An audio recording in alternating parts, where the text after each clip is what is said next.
All right, and we are live. Welcome back to the Digital Creators Podcast. We're here with Trey. Welcome, Trey. Hello. Thank you for having me. Trey is a Boorloo, Perth-born creative director who's been working in industry for 6 years. He has a very distinctive pop, contemporary-inspired style. His key element is representing true diversity. Last year, he lived in Brisbane to further his experience in the creative industry, and he's now back in Perth with the purpose to connect and inspire. In this episode, we're going to talk about Trey's creative journey, life struggles, overcoming them, finding inspiration in the darker moments, being a broke artist, business advice, the Perth community and Brisbane community, diversity, opening conversation to limiting beliefs in the industry, AI, inspirations, influences, and more. So, lot to talk about there. Ooh, yeah. Trey. It's always a lot to talk about with me. Yeah. So, do you want to just take us back to where it all started? Yeah. When you picked up your camera, or were you like a creative child, or? Oh, I was a very creative child. Like, when I was younger, I used to be like drawing and painting and everything was like how it all kind of began for me. And I remember like being in primary school and everything like that, like art was just something so magnificent to me and so prominent to me type of thing. And a lot of my teachers took note to that and were able to be like, hey, like this kid is actually onto something. Like he's really good with like recognizing shapes, patterns, this and that, his color use and everything. And then like as I went into my like teenage years, Were they actually supportive of your art, like in primary school? Like they actually noticed that and pushed that? That's pretty cool. Yeah, they really did. That and music as well, surprisingly, because when I was younger, I could sing as well, but can't sing anymore. I don't know if I can, but maybe we can get a little when demo. I was younger, maybe one day.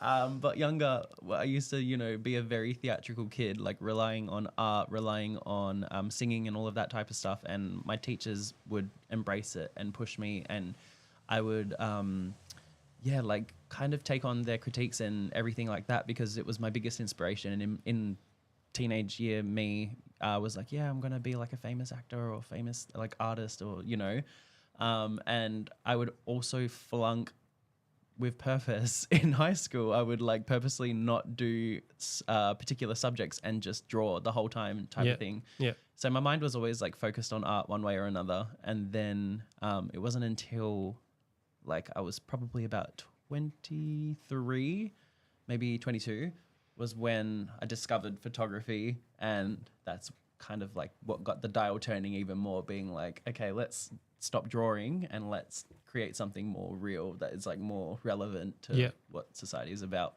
back then. And did you study that in like TAFE or uni or anything like that? No, I'm completely self-taught in everything that I do. With that, it's quite interesting because I guess I can be called overambitious when it comes to being a creative in a sense. I never really stopped researching and studying into it. It's all I do, even to this day and age. Like I spend like probably 8 hours a day looking into how to like further upskill my art and everything like that. Back then, that was all I did, was just absorb all the information. And then when I got my first camera, like kind of got a bit of like stage fright in a sense, or whatever that word is like just like a fright or flight panic where I was like, do I use it? And I just like put it in my wardrobe for quite some time and never looked at it, and it just sat there. It was a Canon 80D. It just sat in my wardrobe, and then one day my friend was like, oh, your Instagram is like popping off, like you're taking really cool selfies, like we should do a photo shoot of you still got that camera? And I was like, what camera? I was like, oh wait, no, I do have a camera. I spent like a lot of money on it. And so then, why did you keep it in, like keep it away, hidden away? It was just one of those things, like I kind of just like didn't have a sense of direction as to what I wanted to create and everything like that, because I'm kind of like, as mentioning before, like with being over ambitious and stuff, I was like, do I just start like with any type of style, just taking selfies and stuff, or do I wait until I've got like the confidence and the artist direction? So it was like one day we drove past Fremantle, we were having lunch, and there was like that graffiti wall. Everybody knows it, the one with all the posters. Yeah, Wool Stores.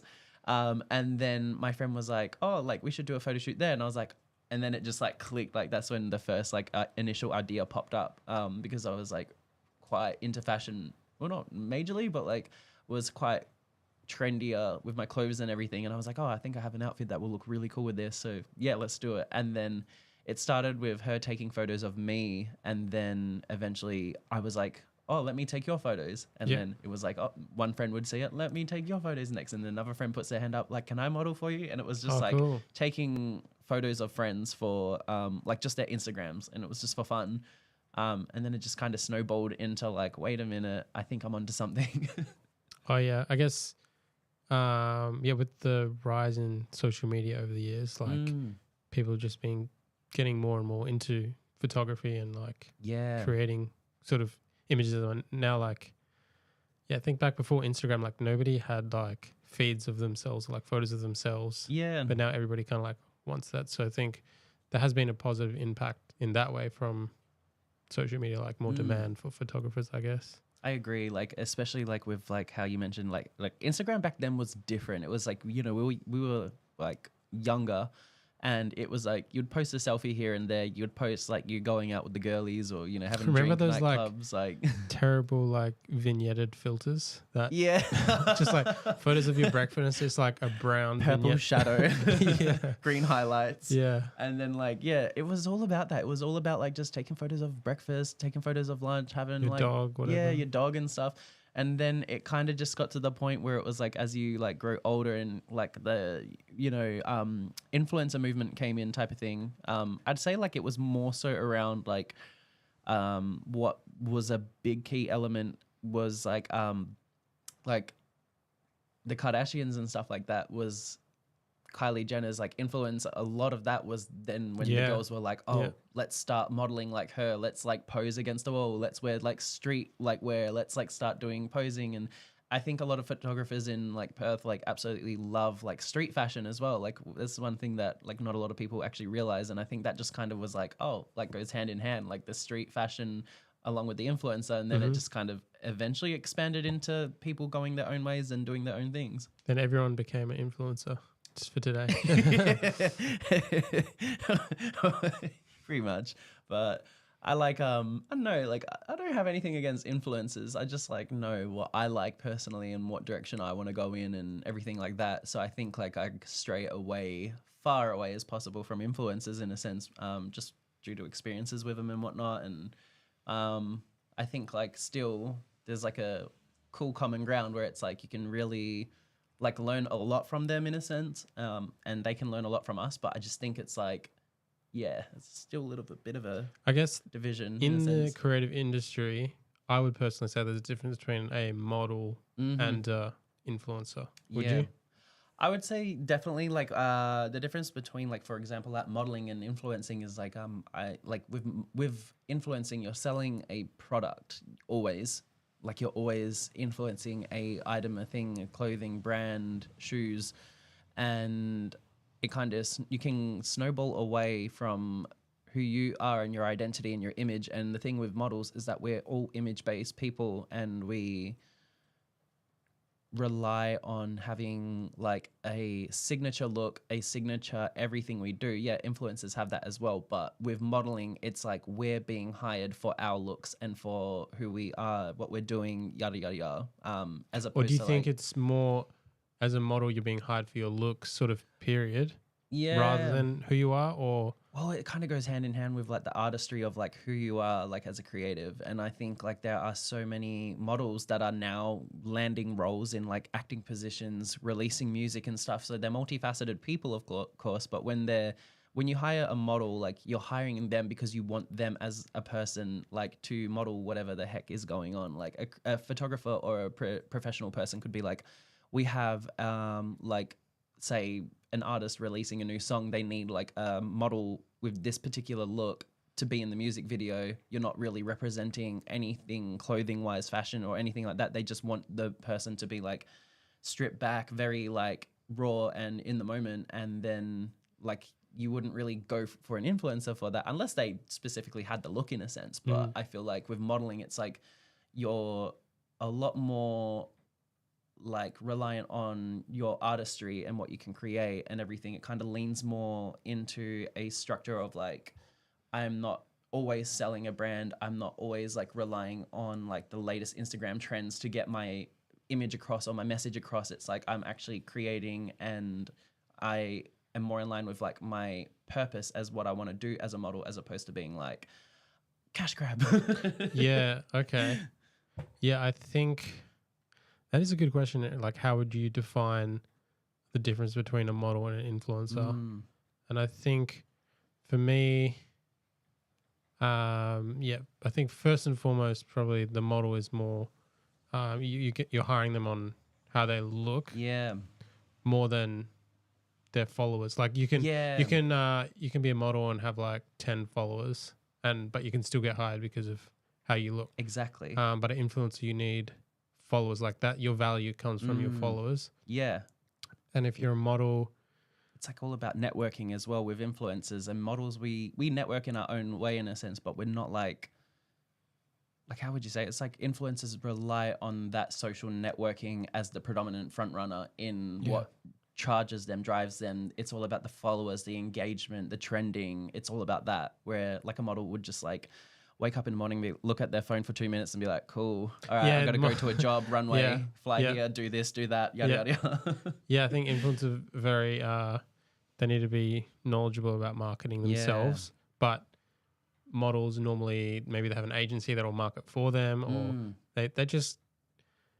they have to be the pretty face, but then obviously on top of that, modeling actually comes with skills into like confidence in front of the camera, knowing how to pose, even commercial work as well. Like it's another thing. It's like there's so many similarities that weave in and out, like when it comes to like commercial work and stuff like that. But you know, there are models that are like professionally trained in runway, professionally trained in like how they are on camera type of thing, and like a distinctive trait between like, for example, if I was to get in front of the camera and we had an influencer in front of the camera, you'll notice a complete polarity between us. You know, two styles would be the same in the sense that we could wear the same outfit, but we would model it very differently, and you would be able to tell the difference straight off the bat, like who is creating what.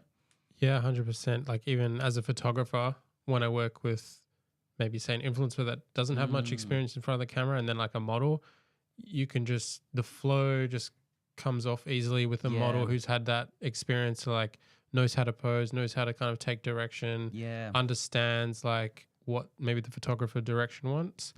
But maybe the influencer wouldn't really think about that. They're just like, maybe how can I get as many views or likes as possible? I would say like it's like it kind of depends, because from my experience, like with what I've dealt with in the past and whatnot, I do know that like influencers have a very strong character that cannot be broken down. You can't tell them anything type of vibe. A model is always open to constructive criticism, and even myself as a creative, being both in front of the camera and behind the camera and everything like that, I'm able to kind of take on board my own critiques, because like when I find myself like helping models on set with photo shoots and stuff like that, I 9 times out of 10 applied those same critiques to myself, and then I remain open to listen to what the photographer I will be working with, if I'm modeling, would have to say about what I'm doing.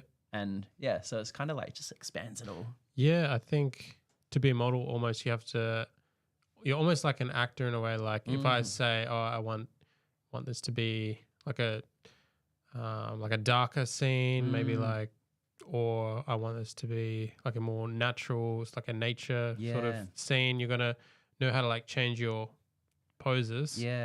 But an influencer I think might that's not. the beauty in it though, because like when I started my photography journey, like when I was taking photos of my friends and stuff, I was able to see the model in them, but they couldn't really see it in themselves. So at first they were like, oh, I just want like a really cool Instagram pic. And I'm like, yeah, sure, no worries. But then I would find myself giving them so much like constructive criticism on set.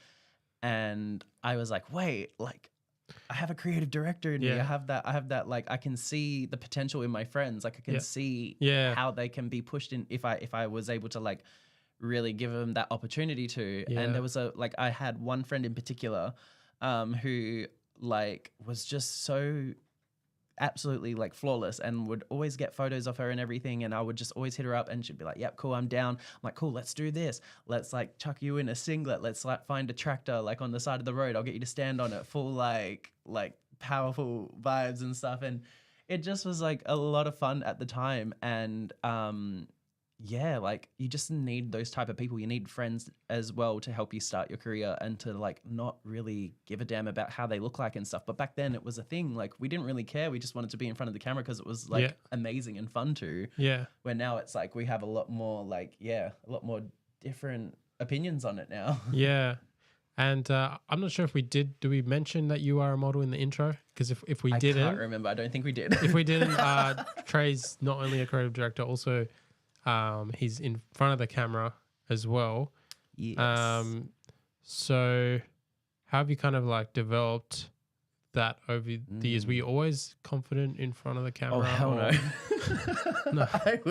It was like it's hard because like at first like I had like it all kind of started like in my younger, like I would say like when I was like 19 type of thing. I remember like I was staying at my cousin's house and I was laying in bed and she just looks over at me and she's like, Trey, and I'm like, huh? And she's like, you just look like a model, like just how you're laying down right now, like your hair's curly, like you're just so like slender, lanky. She's like, you've just got the look. And I was like, what? And then like from there, like the conversation just kept on like coming up here and there and whatnot. And then like just like generic family compliments being like, oh, you're so gorgeous, like get in front of the camera. And I'm like, cool, okay. And then like I remember like I freshly got a haircut when this was like the very first photo shoot in Fremantle that I ever did, like of me modeling, and then like got a fresh haircut and I got in front of the camera and I was like, oh, okay, Damn. that's what confidence feels like. And then after over time, it just evolved. And like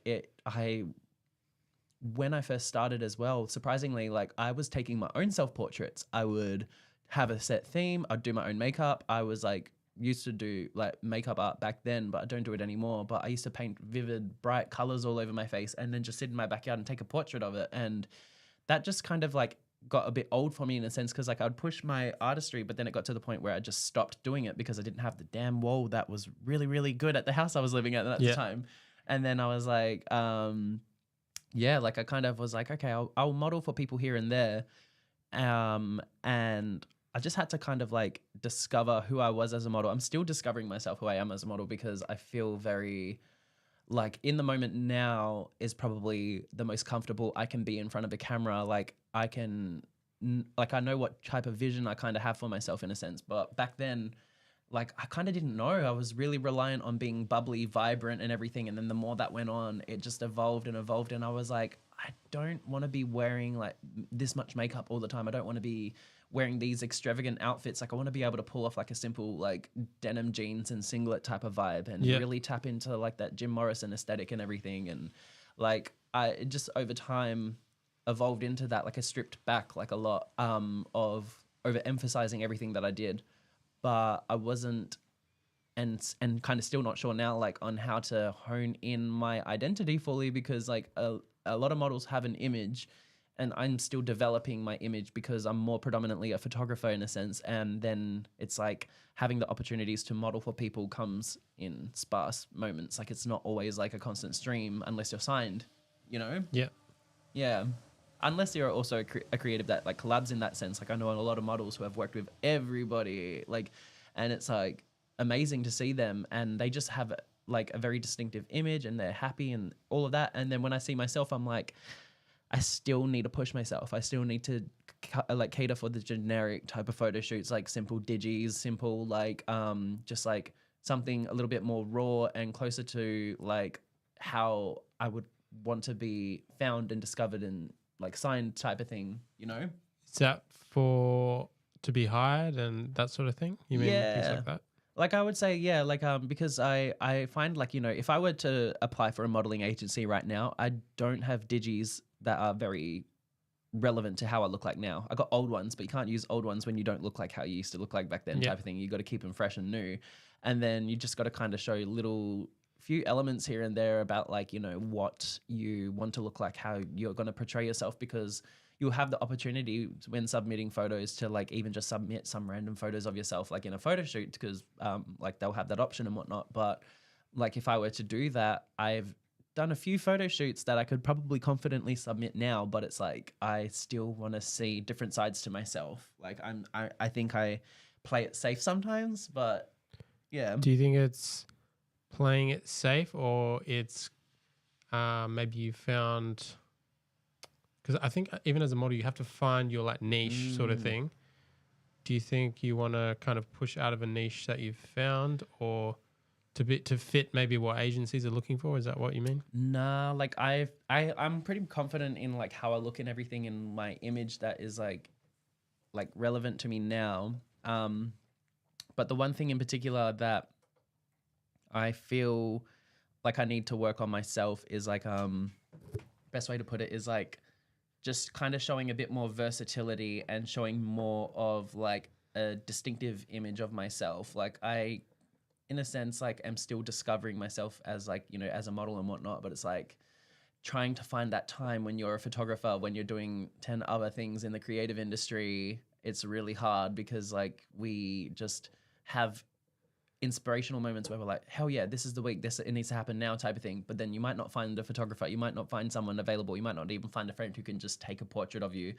It's like you got to find who you're really going to be able to work with and what benefit is going to come from that, because I feel like you will only really further your artistry when you create a relationship with who you're working with, and over time getting to know one another and complementing one another.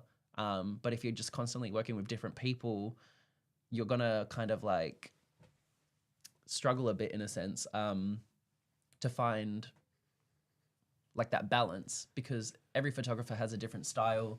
And I think it's like you have to really be like, okay, this photo shoot didn't work well. I modeled for this person. That photo was absolute mess. Yeah. This photo was amazing. However, when can I work with the person who took the amazing shots of me? Because like, for example, it's quite funny, but my cousin Shannon is not she claims she's not a photographer, but she is talented AF. Like she is incredible. And whenever she takes my photos, a lot of the photos that you will see of me are taken from my cousin Shannon. Yeah. But she understands my angle. She knows how to view me in that light, and she has that potential in her to push and become like friggin' Australia's next biggest photographer. She could put me out of business, I tell you that. Yeah, cool. But it's just like I feel like we trust each other, and when you have that trust, you can do anything you want. But when you don't have that trust, you're always going to be questioning how you're looking in front of the camera and what angle they're going to be getting. Yeah. But you got to kind of like lean into it, and it's like you got to go with the flow. Sometimes you just got to like, cool, model. Yeah, I got to say, yeah, as a photographer shooting with some models, it's just like sometimes, you know, I'm always trying to find that flow, but sometimes it's just with some models it's really hard, and then you meet other models and you just like connect and you just like boom, and I'm taking like a million photos. Perth has that though. Perth has this like, we have so many underrepresented people in the modeling industry that, yeah, some of them can be signed, but like, you know, I have met people that are signed and not getting the opportunity, or people that just aren't signed, and I sit there and I'm like, I'll keep working with them because they're so phenomenal and just so like they get my vision and there's that trust. And I'm like, I just sit there and I'm like, you need to be on the bigger scale of life. Like you need to be put into the limelight. Like, you know, you can really see that potential in people and that immediate atmosphere that you're on set, and it's just radiant and it's there and it's prominent, and you sit there and you leave and you're like looking through the images and you're like taking screenshots, sending it to them, being like, whoa, what the hell? Yeah, I love that. Something else I want to touch on is kind of the difficulties of the modeling industry, because I think some people, if they're like outside the modeling industry, they're just going to think, oh, if you're a model, you just kind of like look good, you stand in front of the camera, Oh, no. they take photos of you. But if you're a model and you're taking it seriously, I think people don't understand how mentally tough you have to be, and also pretty much mentally tough, because you're constantly getting feedback, whether it's from the photographer or like an agency, and very very mentally tough, I'd say. It's like a very challenging thing, I think, with like the modeling industry and stuff like that, is like you have to create your own space. You have to be able to push your way in that door, whether if it's locked or not. You know what I mean? Like there's going to be moments like that for a lot of creatives out there who have to hold their own, people willing to sacrifice what it is in their life in order to get that. I've had friends like quit jobs. I've had friends move interstate. Even I moved interstate, and I think like you have to give it a red hot crack and just have that mindset that, you know, regardless of what you put out in the world, that people are going to recognize you and love you for you type of thing. And you'll come across those creatives when you do find them and stuff. They are amazing people. And then you have the people that have the abundance by luck that just are like, oh yeah, I'm signed by this modeling agency. I just submitted one photo and then a week later I got the call and got signed. So people have that natural like flow of life, but then there are people who are willing to fight for it. Yeah. Yeah. Okay. And then have you worked with photographers that kind of I don't know, has modeling been mentally tough for you in a way? Like because you're constantly critiqued on your appearance and like that sort of thing? Well, the thing is like you don't really get critiqued on your appearance as much as you think you would, but it's more so like when you're facing the challenges, it's like you have to go in on set and drop everything and model your heart out. Because I've had moments where it's like I've had the worst flipping day of my life. You go in, you got to disconnect that. You can't let anything affect you, and because it will show on your face. Like if someone has made me really mad, or if I've had a very tricky altercation and then I have to go on set, you can see it in my face, and then it's like I have to shake it off. I have to relax and then get into the poses, and that's when I like will be like, "Do we have music?" Yeah, like, it's so important to create that vibe, hey, in a shoot. And I think that's what a lot of models have to go through. Like especially over here, we're in Perth, and it's so quiet and so underrepresented, and so I know so many people, like even ones that are now signed and now making it big. We're like, you know, have to jump ship, can't stay here forever because there's nothing here for us. And the thing is that there is a way to create something here for us, but it's just that we have not learned how to communicate and connect the communities together. We're very like in our own little worlds type of thing. So I think we do suffer that main character vibe where we're like, well, what is me? Let me move over east and I'll find what I need. What do you think will be the ideal situation for Perth, like for creatives to kind of thrive here? I think we need to start doing a larger scale of things community-based. When I was in Brisbane, I had the amazing opportunity and I was in contact with an incredible human named Mayatu, and she was a powerful, powerful person, like just immediate presence, bam. Like it's just like, wow factor is there, you know.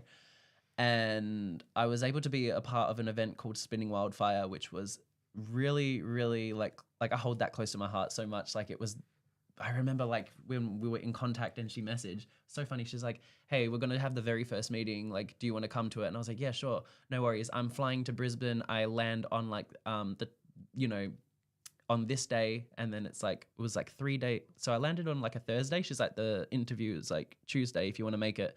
I was like, yeah, sure, no worries, I'll be there. She was like, wait, no, you just literally moved here, like settle in first. And then hit that Tuesday, and I walked to that cafe, and they were all, like, everybody was there, Charlotte, Daphne, Mona, and I sat down at the table, and everyone was like, hi, oh my gosh, you're here. Like, and I was like, yeah, I've only been here for 3 days, but I'm ready for this. It's what I came here for.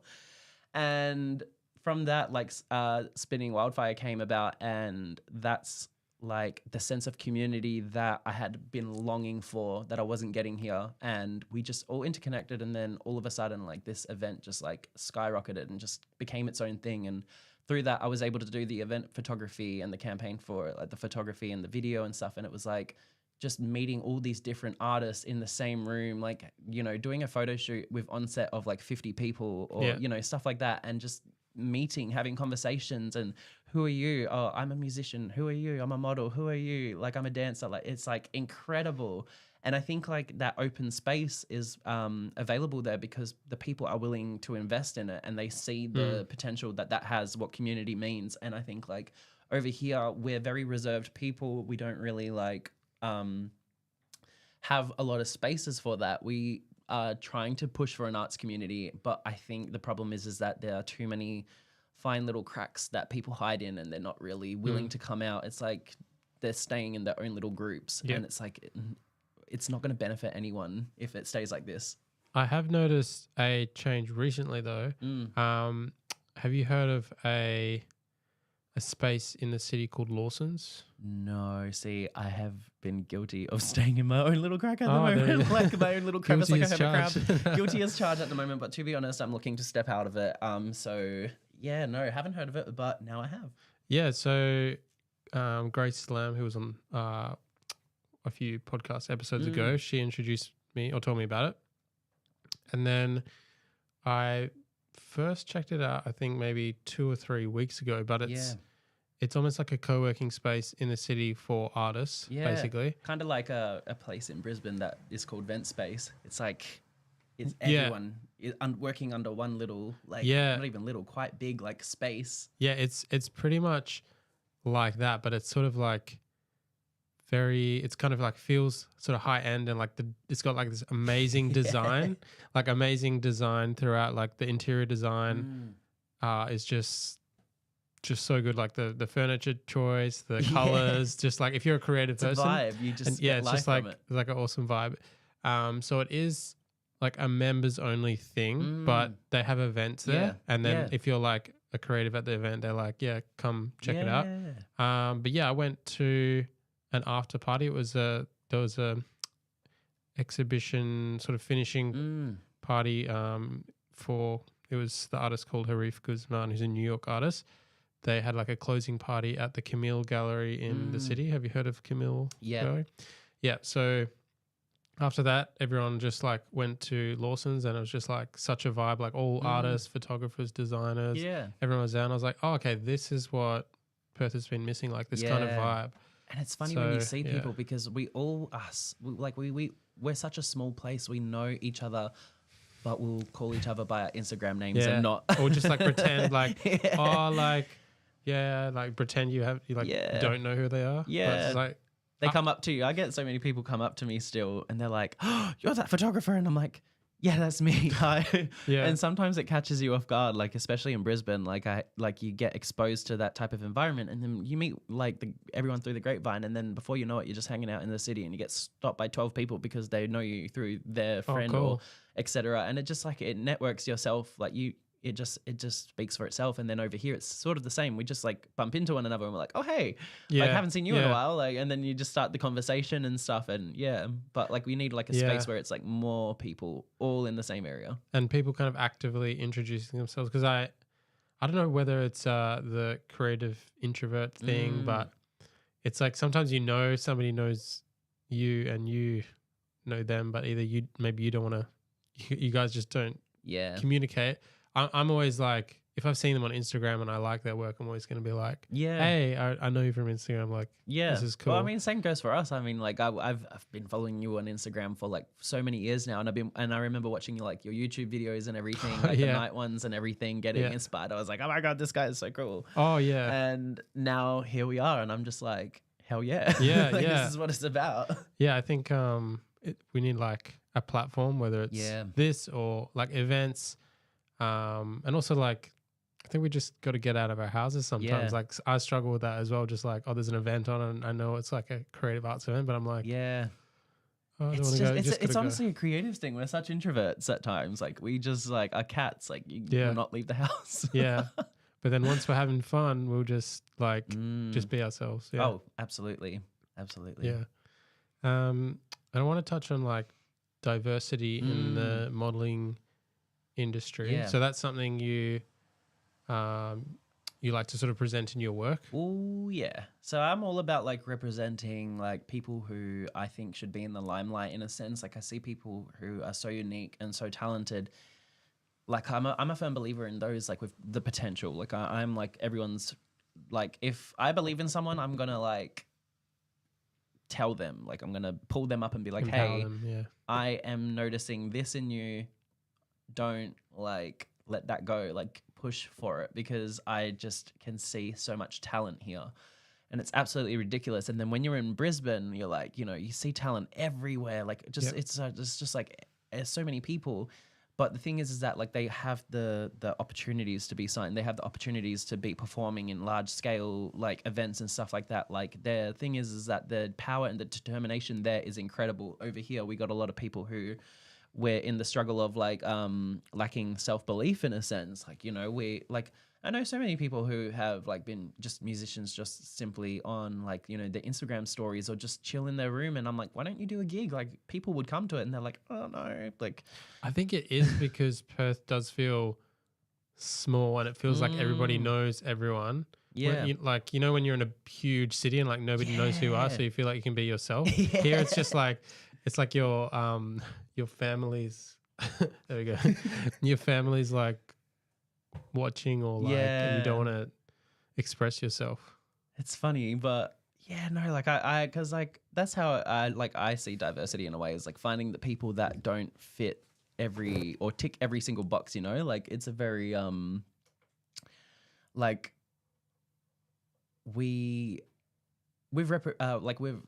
diversity and everything, I think like it's important to just showcase like the real people. And I think Perth is so real. We just have like a lot of people that are very, what's the word for it? Like just very raw, like not really polished and stuff like that. And there's so much magic in those type of people.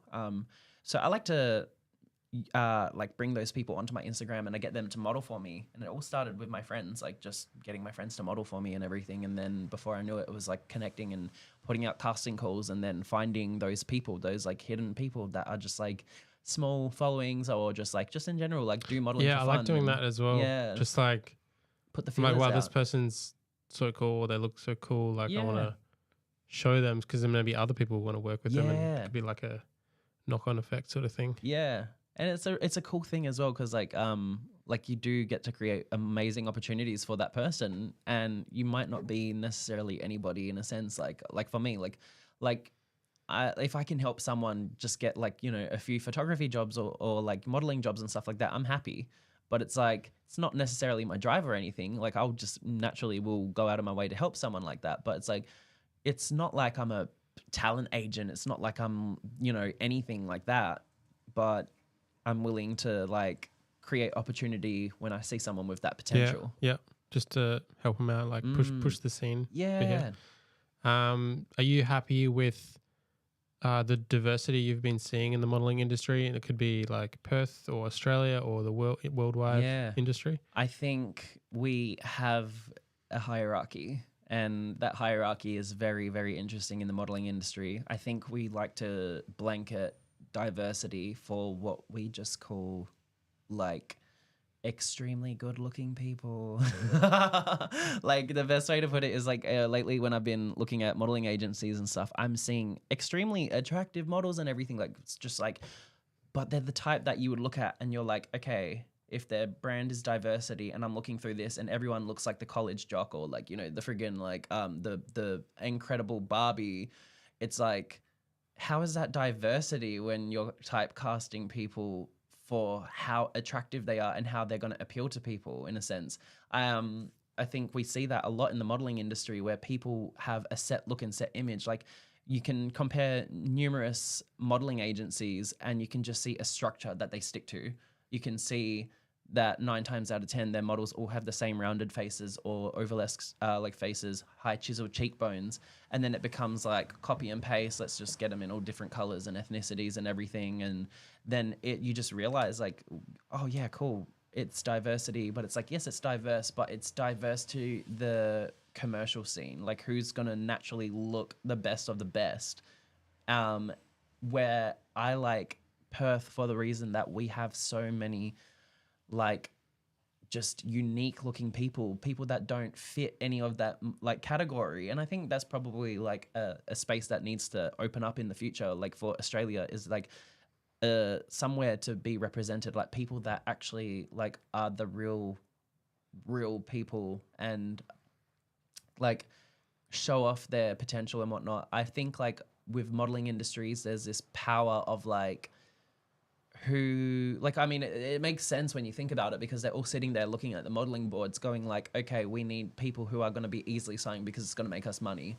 So it's like when you notice that the money starts rolling in and then all of a sudden, like you start looking at the modeling agencies, you're like, oh, look at what they're able to achieve and how short of a time, like they've been up and stuff like that and whatnot. Like you kind of see, like that pivot, but it's because of like how they've marketed themselves in a sense, and it's like a crazy thing. to kind of see, and especially like when they select who they want to hire for where and stuff, and you notice no one wants to work with models in Perth, not necessarily, like there's a few, but it's like few agencies that would do it, but it's like, again, Do you mean no sort of international brands want to get a model from Perth? Is that what you mean? like stuff like that. Like, like we have moments where it's like we see creatives that have been featured on like a few things here and there, but it's like you will make it if you go over east, and that's just the narration that we've been sticking to for so long. And it's like there's no real reason why we can't have people in Perth like over there as well. And me also saying this, like I'm not saying like there aren't like those raw like edge people over east. It's like they are there and whatnot, but it's like with the culture and everything over in the larger cities and the industries and stuff, it's beginning to become about money. And it's like that's what we're kind of seeing. That's like, yeah, I have like so many friends that sit there and go like, I submitted like this and this to an agency, I've had interviews, and I've kept getting knocked back. What's going on? Like I don't know what's going on. And I'm like, look at their model board. Like, do you think you can like see yourself among that team and stuff of people? And 9 times out of 10 they're like, no, because they have a look. Are you saying that modeling agencies, they're diverse maybe in terms of skin color, but maybe not diverse in terms of appearance? Yep. Exactly that. You'll notice it the more you look into it, the more you start to like really, really like keep the eye out. And it's like not discrediting any of those creatives, because all of those models are flippin' talented, and it's like obvious why they're signed. But sometimes there's just like, you just notice a structure, and then they'll be like, we represent this. And you sit there and you're like, where is it? Like, you told me this, you're selling me this, but I don't see it. Like, I really don't see it.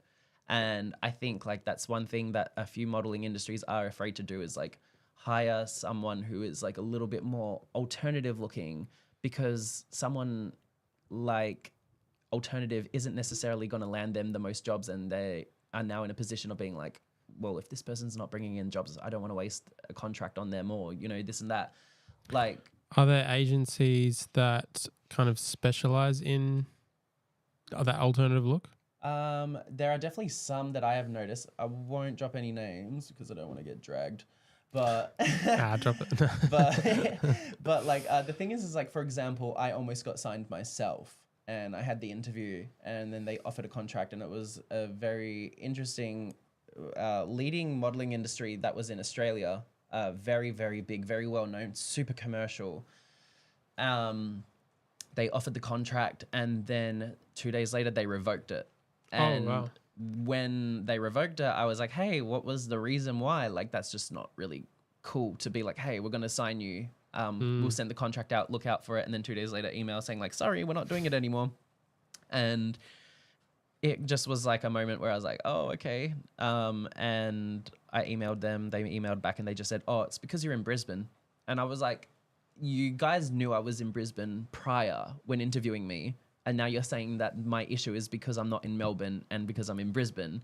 And they're like, yeah, but there's like not enough jobs over there in Brisbane. And I was like, how would you know? I've looked on so many modeling agencies over east, like in Brisbane in particular, and the men roster is so small compared to the women roster and the non-binary people roster. Like, it's very interesting to see that. Like, when you log on and it's like, okay, let me click on the talent. You click on the talent. There's like 4 male models that are signed, and then there will be like a page of 50 other models. And you sit there and you're like, okay, so they're keeping it very like tight knit and everything like that. And so you click on their like, the different areas and stuff where it's like where they say they represent, and it'll be like, yeah, we represent models in Sydney, Brisbane, Melbourne. And then before you know it, you're like, no one's really represented like over in Brisbane. Like, none of the models that I checked out were like, from Brisbane. They were all in Melbourne. So I was like, if they signed me, I would be their first model that would be in Brisbane that could get the jobs if they wanted it. But I really don't care. Strange. It is strange. It's just like, it's a very hot and cold environment with the modeling industry, which is why we like to lean, like people like me like to lean on our creating an image and putting it out there, because you're going to have more opportunity in a sense for yourself with what's in line with you, as opposed to pushing for something that isn't for you. So even though I like do modeling, it might not get signed. I might get signed in the future, but it's like, I have a look. I have a distinctive vibe that I can lean in and create with, and I don't need a modeling agency to tailor that Yeah. at the moment. Yeah, I think I can represent myself. yeah. I think you should look into modeling in Japan. Like I was just over there. Like yeah, I was at Fashion Week, and they're trying to tap into more like they're really trying to tap into like the diversity over there. And yeah, I think it's a bit outside of the box, but they're just from what I've noticed there, they're like tapping into that a lot. So I think or Japan or like I think just throughout your portfolio like everywhere. But I would love to like submit something in like London or Barcelona or something like that. Those are the places that like I feel like would be so much fun to model for. But then again, like modeling like isn't my forefront for like what like is going on in my life right now, because like I'm re-finding that passion back for photography and everything. So I'm kind of like so you're more steering. you kind of do you flow between being a photographer and then being a model? So it comes and goes in waves. Like, and at the moment now my photography is like kind of like beginning to pick up even more than what I imagined and what I was hoping for. Like since I moved back, and I just feel like it's time to like push for that, because I just feel like the momentum is there again. I want to touch on being a broke artist, which is like something that I think a lot of creatives can relate to, because as creators, we want to pursue our craft, like that kind of that calling of what we want to do creatively, and it can reflect maybe something in our personal life or our journey. But at the same time, we want to make money from doing that. Like we want to express our voice, our artistic voice, but then we also want to make an income, which is like creating work for other people. So you're not necessarily, you're not putting yourself at the forefront. Yeah. So how can we navigate that, do you think? Well, the best, there's a lot of good things about like being a broke artist in a sense, and there are ways to get out of that and, eventually hit a place of financial freedom. And I think like the thing is that with being a broke artist, like we are broke a lot of the time is because we aren't, it's true, we're not living in a place where our artistry is able to thrive and become like the full front runner of the business and everything. But then when you notice over time, we pursue other avenues that are going to make that money and careers and whatnot. And then at times our creative destiny gets pushed to the side. Otherwise you move over east and you push for it to be your front runner. For myself, like I'm pushing almost for my photography to be the front runner in a sense, like, but now I've like found a balance where I can work a 9-to-5 job in a sense, and then do what I do. But when you're a broke artist, it's hard because it's like, you don't have the funds to be able to capitalize off what you want to create. Like, and you sit there and you're like, oh, I really want to do this photo shoot. I really want to do this, but I don't have the funds. And like, there are so many times where like, over East, I was like going through that quite a lot, like, living paycheck to paycheck. And then... Did you have a job, like another job over there? Yeah, I did have another job, like same job that I'm in now. Which is... Working at Lush. That's why Lush? I smell so good all the time. Oh, yeah. Nice. But yeah, no, the thing is like when you're over East and whatnot and you're trying to like push for the opportunities and abundance to come, it's really hard because like you're going like you're sharing a space with so many talented, established people that have the dang money to do whatever they want. They can snap their fingers and just like that, like they can create anything. And then you have people like myself that are like, I'm going to have to find like a team that is going to be able to pull this off and be happy with it on a collaboration basis and stuff. And people like you get the 50-50 like vibe of being like, oh, I'm down for it. Or other people will be like, oh, it's not a paid job. And I'm like, what do you want me to pay you? Like 2-minute noodles, McDonald's, like I'll shout you. But it's like, it is really like that because we just, camera gear is expensive. The rise and the cost of it is getting out of this world. I literally, like a lot of people are like, oh my God, so show me your gear bag. I don't even have a camera bag. Like I have my Canon R6 and one lens and that's it. That is my everything. But I don't have like 7 different lenses, 7 different gimbals, 7 different like camera bodies and stuff like other people do because I've never been in the financial opportunity to afford it ever. And so you have to do what you can with what you it's like that Mariah Carey video that's like, what does she say? She's like really drunk on stage. She's like, I'm gonna do good with what I got. And she just yells into the mic. I'm like, that is me. That is like, I'm gonna do what I gotta do with what I got. Like, you know. And it's like my talent speaks for itself. When people look at my profile, there's times where like I've had other creatives come to me in Brisbane being like, oh, I've been scared to talk to you, or I think you're an a-hole. And I'm like, whoa, where is all these assumptions coming out from? And they're like, because you just come across so prestigious online and so professional. And I'm like, oh, I'm just like really an introvert that just sits inside. And except in Brisbane, I didn't really sit inside. I was out all the time. It's interesting, like, yeah, you can meet people in their Instagram pages like expressive and fun and loud, and then it's like totally different from what they actually are. Yeah. Well, I mean, I feel like I kind of like, well, I've been told by so many people, and in the recent day as well, they're like, we don't see much of you like we used to. And I was like, yeah, because I'm not that confident to speak on my stories and stuff like that. And like, you know, I don't know, I don't really care about taking a selfie and posting a photo of what I'm doing and stuff like that. But it's like, people need that engagement to understand who you are in a sense. And I'm kind of learning that because I've had so many people and so many like false beliefs about who I am, and I learned that in Brisbane, like people thinking I'm some friggin' something, like, yeah, I'm a fucking excuse my language, I'm a crazy artist, I'm a crazy person, I have that entity vibe where it's like you meet me and it's like people are like, oh wow, so I can see where who you are in front of me matches with what you create and where this inspiration comes from and who you are as a person. And the thing is like they just have that moment where it's like, you know, I think they just have their guard up, so they naturally will throw out a projection or something, or not even a projection, but just throw out something to make you crack, to be like, oh yeah, I just thought you were an a-hole, and you're like, oh, what made you think that? And they're like, oh, that broke the ice. He's actually really nice. He's talking to me. Yeah, it's. I think we all do that as humans. Like, like you just assume someone's one way until you actually talk to them. Then you're like, oh, yeah, they're not like that. And I think that's just one thing we have in our heads. I don't know, maybe we perceive people differently online and stuff like that, and we create different narrations of our insecurities and stuff, and we just kind of have that natural approach to everyday people.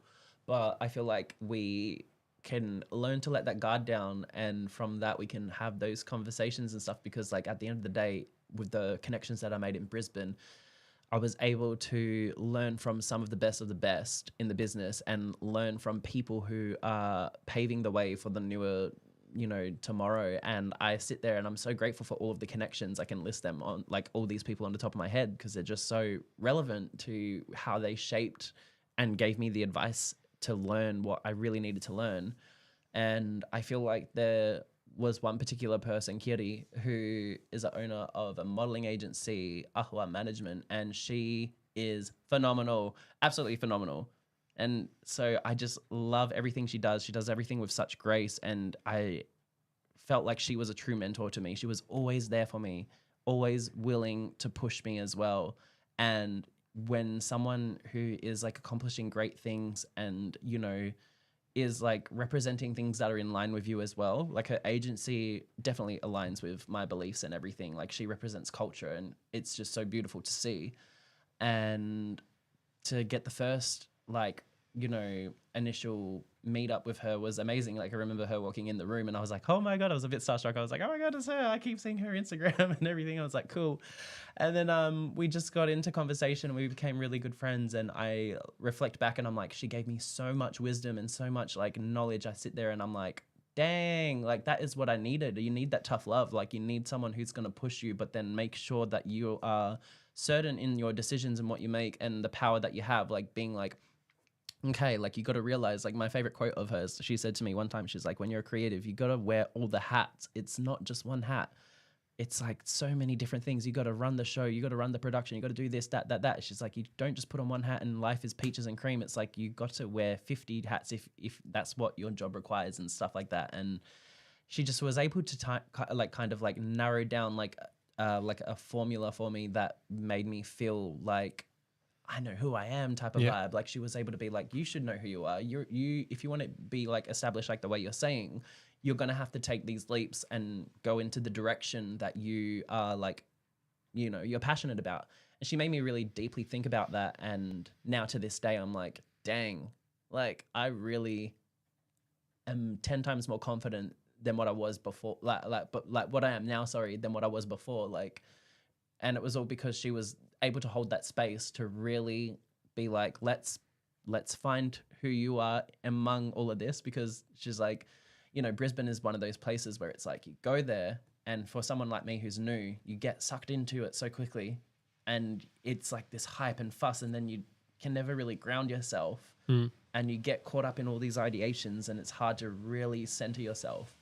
But then you have someone like her who can just sit there in front of you at dinner and just be like, bam, knowledge, bam, tough love. So do you think it was because you were saying that you weren't sort of happy with the other agencies? Do you think it was sort of like you got to find the agency that fits for you for what you want to do? You got to be able to discover what it is about, like what agencies are like, you know, are in line with you, because you're going to notice it from the jump. When you view their profiles, as mentioned before, you're going to find if they're really representing what they're saying, what they're representing, or if it's just like, eh. And then when I met Kitty, it was like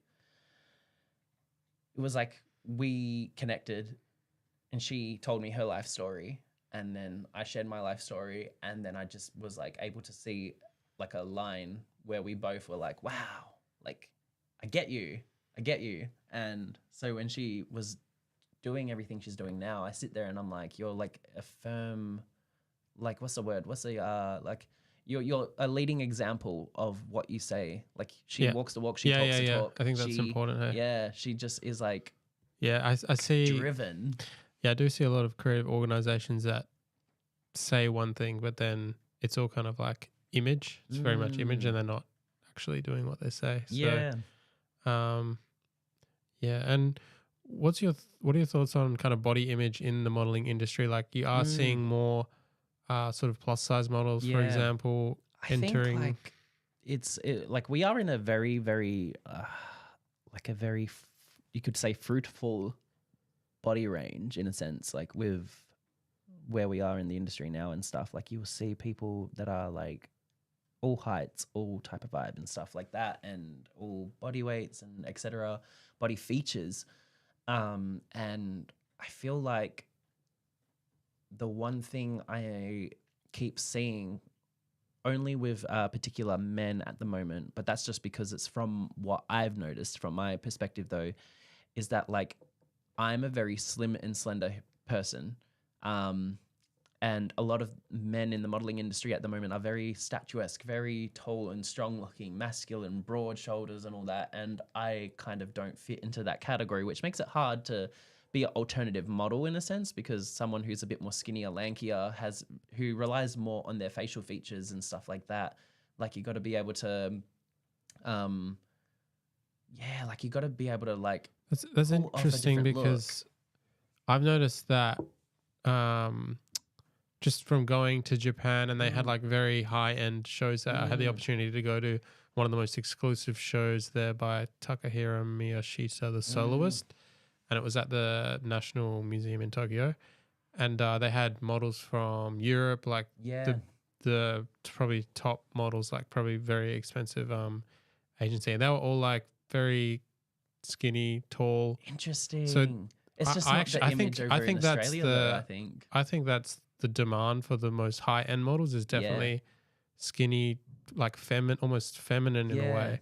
Like even the outfits by the soloists, they were kind of very feminine, like men in like skirts and even like shorts, like men in short skirts. Yeah. Like it was like very interesting designs. Kind of like breaking the gender molds and whatnot. Yeah, breaking the gender molds for sure. And so it's interesting that you say that. And I think men who are a bit more muscular, they wouldn't fit the kind of runway. Yeah. I think they would fit maybe like beach modeling, like city beach. I still see a lot of like buff, like you know, say like muscular men that are able to pull off editorial, and that's what I learned in Brisbane. A lot of the men over there that are signed are like quite like in shape and everything, and they can pull off the editorial high fashion vibes, Oh, really? which is incredible to see. It's like, you know, it just kind of breaks your mind. You're like, oh, okay. Like Because when I think of like a really muscular guy Yeah. like doing editorial, it kind of doesn't work so much in my mind. It kind of feels Yeah. like I'm just thinking of like the Barbie movie at the moment, like Ken or something. It's like you're like, because I think to have that high Yeah. end, like it's just maybe it's the trend at the moment or whatever, the high end look as a male, it is kind of like you're embracing that feminine aspect. Yeah. There is like that. But And I I think in think I'd also add Australia, with women, the high end, sometimes you're embracing the masculine aspect. true. Like it's like a polarity, like a role reversal almost. Yeah. For me, it's like what I notice is like it's just Australia in general. We have a very different approach with everything that we do in the creative industry. We like kind of are not necessarily fumbling the bag. We're trying to get a real good grip on the bag, but it's like We don't even know what the bag is. yeah, we don't even know if there's like the bag. We don't even know if the cat's in the bag. Like, you know, but you go to places like LA, Spain, London, That's and you different, can yeah. see the like what they're all about and whatnot. But over here, because Australia is predominantly more of a commercial and non-editorial yeah, vibe, 100%. they are going for the Barbie dolls and No, Kens. 100%. Yeah, I think in Australia, if you're a little bit more masculine or maybe Ibiza or whatever, Yeah. they're going for like the more masculine male, the more feminine Yeah. female in LA as well. But for the high end stuff, I think in Europe, France, Japan, the high end brands want more Yeah. like feminine, like tall, sort of Yeah. slender men. And for women, yeah, tall, slender women as well.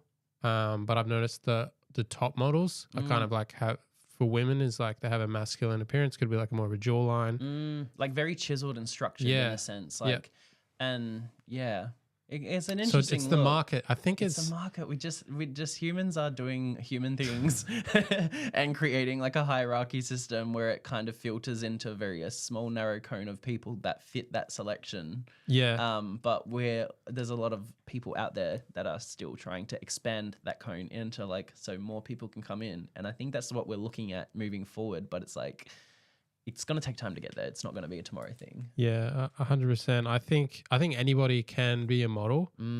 It's just are you in a place where that market there's like a demand for that sort of look? And how serious are the person going to take that as well? Yeah. Like I've worked with so many people that have thrown in the towel, and I sit there and I'm like, "What are you doing?" Yeah.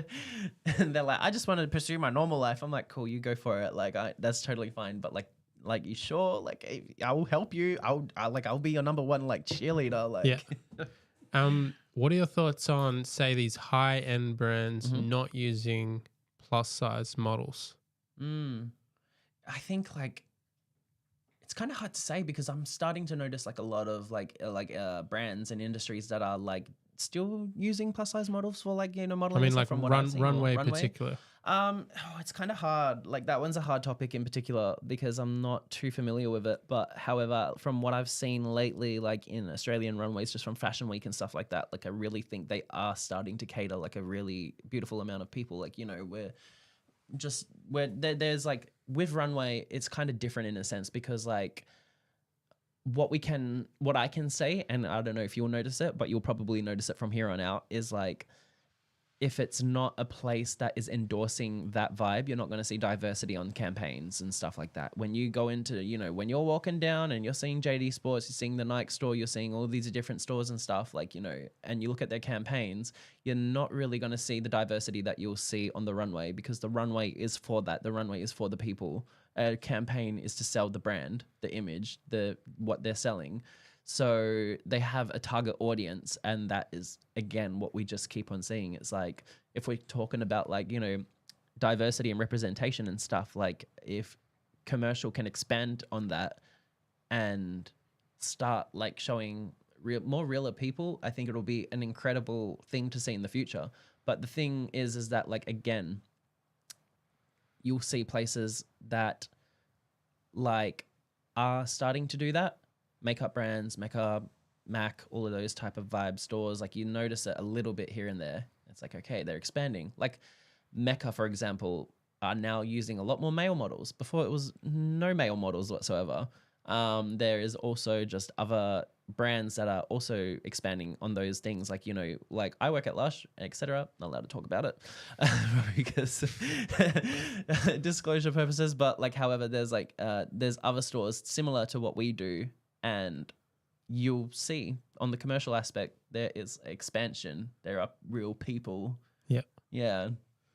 Okay, so you think it's improving, and you think because I think in Australia in it like the is. Louis, yeah, I'd say in Australia, Mhm. I agree. I've seen more diversity Yeah. in terms of like body image Mm. on the runway. I think in Japan and probably Europe as well, or like those higher end places, you definitely see cultural diversity. I think more coming in, Yeah. but not so much in the body diversity. Yeah. But I think it might be to do with the market. It's definitely got to do with the market. But I think for people like us, we just got to kind of like ignore it in a sense, like, and push for it, like push for what we're trying to create in a sense, because if we don't do that, we're not going to like have people in that breakout moment in a sense. Like if you are signed and you have a talent agent who's going to believe in you, etc., and will like still, like I know people who have like who are, you know, like they work in, for example, they do jobs where they get models jobs, and they will get a brief sent to them saying, we're looking for a model fits this category, this height, yada, yada, yada, yada. Go through your board who matches that vibe. I know so many people who will ignore that and just send who they want. And that's what needs to keep on happening. Okay. You mean that needs to keep happening? Or Yeah. I mean, like, wouldn't you want to like break what you mean the not- formula is and say, you know what, I'm going to send you who I think is going to look absolutely amazing for this, and not what you're going to tell me, because, you know, they'll say 6 foot, this, like really tough, like, oh yeah, if it fits, you're saying like if it fits the brief. yeah, like they'll have a brief sent to them. Yeah. I'm saying don't go for the brief. Like send the people that are like the opposite of that to challenge the, like, you know, people. But then if it's for a job, they can like lose the opportunity in a sense. But I still see people that are like, yeah, like I didn't fit the brief, I got the job, and look where I am. And I'm like, exactly, that's what needs to happen. Like these people need to be like, you know what, like that, because it's like it just shows that it isn't about what the brief is. It shows that they look through the portfolios and they like particular people. They'll spot them and go, oh, that's the person. And then they'll go, oh wait, they don't fit the brief. Who cares? I want this person to model for me. I think like say if it's a brief for like Nike or something, and they're looking for a particular style Athletic. of person, yeah, like athletic or whatever. Can you run like 700 kilometers? Yeah. Like? There'll be a test. A beep test. I suppose if you're an agency and you're being hired by Nike, you want to, because Nike's selling a product, you're getting paid by Nike. You do want to send them someone that's going to fit the brief. But are you saying send someone who's gonna break the brief? Send TREH. Send me so I can get money. Just kidding. No, yeah, it's just like I think the more we lean into breaking the mold, the better. And I've seen people do that. I've seen like I've even heard people say it. They've been like, I got sent this brief, I sent everything but that, and guess who got the job? I think if you're like a good creative director and they wanted the brief for one thing and you kind of like have a better idea, then I think, yeah, you can choose someone out the brief if you have that confidence and maybe that you've earned that respect as a creative director. Yeah.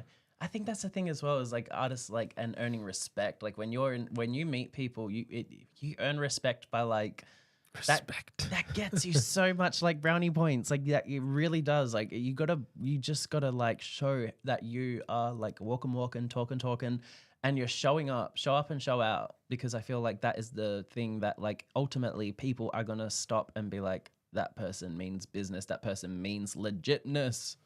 I'll tell you how you earn respect in everywhere, especially Perth. And this goes to like any creative industry. You got to go overseas. Like if you're an artist, you got to go overseas and have an exhibition in Tokyo and New York and whatever. And then you have that on your portfolio. Like, doesn't matter what exhibition. Like I want to just have like a tiny little exhibition in like a coffee shop and just be like, yes, I was exhibiting in Tokyo at like. People just want to see that you're doing things. And that's what we do in Perth. We're like, as long as you're doing things, you're entertained. You're like, wow, they're doing something. Yeah, exactly. And then we go back to the 9-to-5 hermit job life. Come home, sleep, and everyone's like, "Oh my god, did you see like this person did this and that?" And I like exhibited and I sit there and I'm like, "Oh yeah, cool." Like they don't know the real me. And yeah, if you're creative and like the gallery sees your portfolio and like, oh, you exhibited here, they'll be like, "Oh, cool, yeah, let's get him on."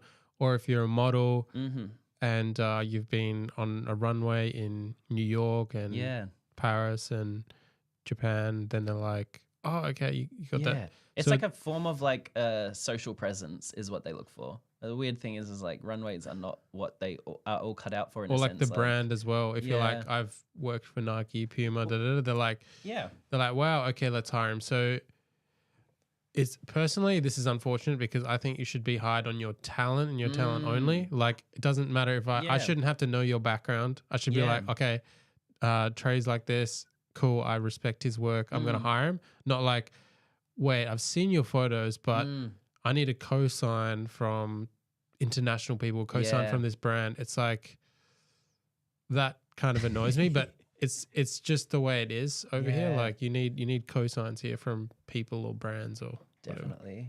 I think though, like the more people just keep on finding ways to be like an entity online, you're gonna have a lot of benefits from it. Like I feel like like you just got to kind of show your true side and keep on pushing that and keep on making people respect you as an artist and respect you as a creative. Like that's what I had to do when I was in Brisbane. I didn't I didn't just get respected just because. Did you go there to get work as a photographer and kind of make it as a photographer? I went there with the intentions that I was going to be famous and I wasn't going to be eating 2-minute noodles for dinner anymore. And it was everything about that. But no, I loved what Brisbane gave me and the opportunities it created for me and the people that I've met. Like I'm so grateful for it. And when I went there, I had the intention that I was going to make it big. And I did make it big. I feel like I can go there and people know who I am in the sense, like in the creative scene, everybody knew who I was. Cool. And it got to the point where it was just like an establishment where it's like you walk around and everybody knows your name. And you're how long were you there for? 9 months.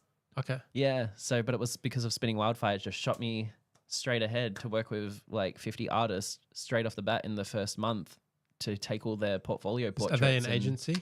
No, so Spinning Wildfire was the event that I was a part of, that I mentioned earlier. Oh yeah. So it's just an event. It's like an art exhibition / like it's like art exhibition, art show, everything, DJs, performers, art exhibitions, artists, like all of it. Is it like a ticketed event that people go to? Yeah, ticketed event. Yeah. Okay. So it kind of like was able to connect me with all of the people in the industry, and then you earn that respect by social networking, and like then again like linking up with them afterwards to hang out, to just create and to have those like just to show yourself. And you were paid by Spinning Wildfire to take portraits for them or something like that?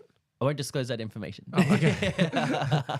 Like it's like a lot of it is like for the community, for the people. So it's like at the end of the day, it's all these people that have so much heart and passion that all have the same idea as to where they want to go and what they want to create. So it's like when you're on board with that, like you're willing to put in whatever it is for like the outcome to be on the night. Yeah, no, that's true. Community, I think especially if you go to a new place, like you got to be a part of the community first before you sort of level up. Yeah. But then at the same time, sometimes community doesn't pay those bills for you to like level up the 2-minute noodles. Yeah, no. But that's the thing about being a broke artist is like sometimes like your heart space needs the passion, and because you can have the high life of having the money and the abundance, but like who are you when you have the money that you want? Like If you had Yeah. $50,000 tomorrow, like you would be like, awesome.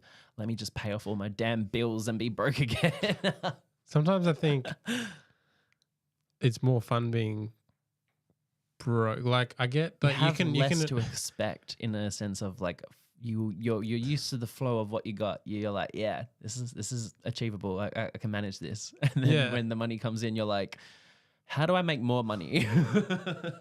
Yeah, I feel like if I was rich, it's like I would be rich, but then I'd want to live like I was broke because living like you're broke, it's kind of like you connect with people sometimes better. Like you have those experience, you have better experiences almost, and it's like when you're traveling, would you rather travel in like I don't know, you can have a different answer for this, like a huge hotel, and then you kind of go on a private boat tour, and then maybe like you're not sort of out there meeting people, or would you rather travel in like a little tuk-tuk and then go to like random little local restaurants? That and would like be meet so much people more and fun. then, Like you meet real people and stuff, but there will still be the fun of networking on the social scene in the creative industry internationally. But my thing is like I kind of have like a set vision as to where like my life is going to pan out and whatnot. But it's just a matter of if it will pan out. It will. I am not taking no for an answer. But yeah, no, like I feel like we just like you can have the high life if you want. I know my friends, some of my closest friends are pushing for the high life. In fact, in some ways I feel like I'm pushing for a high life, but my high life doesn't match the high life aesthetic. It's like I'm pushing to be a well-known damn creative, and to be multifaceted. I like want to get into music. I want to get into acting. I want to do it all because I know I can. It's my background. It's what I was trained in high school. And why don't you move to LA? Because I am planning to eventually, if life works out. But also, I love Perth. Perth is just home. Perth is. You just see, we talk Perth down, but at the same time we kind of like love it. That's the thing. Like I love Perth. Like I just can't see myself moving internationally at the moment. I feel like I'm not in the right mindset. So maybe in my 30s, if I go to LA, amazing. Yeah, cool. I'll do that. But me and my friends were going to go to LA next year, and we both just said we're like, yeah, 2-week holiday, and then we both like wrote in brackets 3 months later. Like, do you know Fran's Diary on Instagram? Yeah, he's been traveling so much, and I saw he's always traveling. Yeah. Franz, where do you make your money? Let me know because I want to be financially stable to go on a holiday. I think he used to work at DigiDirect or something, but I don't know if he still does, but yeah, he's a cool one. He's I keep knocking that camera. I'm sorry. It's all right. He's been to LA recently. He did some like really cool collabs over there. Yeah. So you should definitely, if you're thinking about going to LA, hit him up and be like, yo, like even travel, like I'm gonna go together, or like I reckon he'll be open to send you his connections or people he shot with. Like, and that's the thing. I think that's what we need to do here in Perth. Yeah. Like, oh, you have no idea. Like, people in this city are connected. Like, you have no idea. Like, celebrities, everybody. Like, I just legit. Like, I did the podcast with Grace Lamb. She like worked for Edward Enninful, who's the creative director at Vogue London. Wow. She's like crazy connected. So I think there's so many people like that who you wouldn't even expect. People that you walk past on the street legit are connected, and you just have to meet them, and then and the world's your oyster. Literally. Yeah, I love that. I love that we really do have that. I think like we need to have those conversations and start exchanging those like opportunities as well, like to be like, oh, this person, let's link up and stuff, because like, I mean, not to mention musicians. We have so many Perth musicians that have made it that we see locally, and we just have to try and be chill and casual. Like, oh, there's old mate from Entertainment Parlor. Kevin Parker, he lives across the road. Literally across the road. It's just stuff like that. And it's like, there's just like we just can get those opportunities, but it's just a matter of what's in line with your life. Like, I'm a huge believer in that. And it's just like, yeah. But and I think celebrities actually love Perth because we're so humble and we're so chill. And we just talk to people like mates. Yeah, exactly. When they come here, there's not like paparazzi running after them and shooting them. Like, nobody really cares. Like, I think that's much. Like, I'm a firm believer in that because like crazy story. My auntie was over here. I met her for the first time. She was like family that we found through a DNA test, and everything was absolutely wild. Like my mum's biological side of the family. And she came here for my mum's birthday in March, and we were dropping her back to the airport, and we just got in conversation about Björk. And I was sitting there just rambling and rambling, being like, she's flipping crazy. I flipping love her so much. And we're just chatting and da da da da da da. She's saying like, my auntie was saying like how her husband likes this song from her and etc. Is this Björk? Yes, Björk? but I believe How do it's you- like how do you pronounced pronounce Björk. it? Björk, okay. From what I've heard. Okay. So then we drop her off at the airport and we're just standing like at the kiosk thing and da da da da, and we're chatting and Mum's like, "Is that Björk?" I was like, "What?" Turn around. She's standing in front of me and I look at her. My mum's looking at her. She's like, "Nah, it's not her." And I'm like, "It is her." "Nah, it's not her. It doesn't look like her." "Oh." And we're like tossing and turning and I look at her shoes. Her shoes were flipping crazy. And I was like, "Oh my God, it is." Like, you can tell it's her. "Look at her shoes, Mum." And she's like, "Oh my God, it is." She turned her head and of course, Björk has a very famous side profile, like very distinctive. And I was like, oh, like I just dropped. I was like, wow, one of the most incredible creatives of all time is standing right in front of me. And she looked over at me and my mum waved and she smiled and like acknowledged. And I just turned around and I said, "I'm going to go up and say hi." Big mistake. So I was confident. I was like, I walked right up to Björk and I was like, "Oh my gosh, hello, excuse me." And she just ignored me. And I was like, fair enough. I totally understand her. But like in Perth, we don't care who you are in a sense. We don't care what establishment you are. You could be like Kim Kardashian. Someone is going to see Kim Kardashian. They're going to go up to her and say hi. Yeah. So I saw the opportunity to say hi and compliment her. And she ignored me with intention. And that was enough for me to be on a happy high for a long time because I was like, she knew I was there, but she chose to ignore me. So she technically acknowledged me. She knows you exist. She knows I exist. And I was wearing the coolest outfit. So I was like, hell yeah. And I just went up to her and she didn't say anything. And a manager came running over and she pushed me away. And she's like, no, she's not talking right now. And I just said, I just want to compliment her on her shoes. And I was like, "Love your shoes." Bye. And I just walked back over to my mum. Anyway. And my mum was like, "That effing biatch, blah, blah, blah, blah, blah," going off. And I was like, "Mum, no. I was like, and mum was like rambling on as like, mums do. And I was like, no, but the fact that she ignored me was just enough intention for me to know like, know my place. But it was beautiful because I was like, she waved at us at first, but I mean like, it was just like a moment where I was like, I'm standing in front of the artist who made Army of Me, hyper ballad. Yeah, It's she's Oh So incredible. Quiet. She has some of my most favorite songs ever. And the weird part is like on the way to the airport talking about her, looking up her lyrics and everything, and then seeing her 5 minutes later. I feel like life was like showing me like just, That you should go up and talk to her. that I should go up and talk to her and be ignored by her is exactly what was, yes. No, but like it was nice because I love that. I love that because it kind of puts you back into place in so many ways because I was like, okay, I totally understand. Like I shouldn't have, but Well, no, I did it it's different. anyway. Artists are different. Like I know Yeah. Mac DeMarco. He like Oh my God, posts I his love address his song. and people like know where he lives and he's like, yeah, come have a cup of tea and stuff like that. Chamber of Reflection. Oh my God, I love that song. That's like a huge favorite of mine. Music Yeah. like that inspires me. Yeah, it's so good. Which eh? we got to talk about musicians and inspiration. 'cause Yeah, I'm like, so you have a lot of I inspirations. do. And ones that like in particular that people wouldn't actually guess.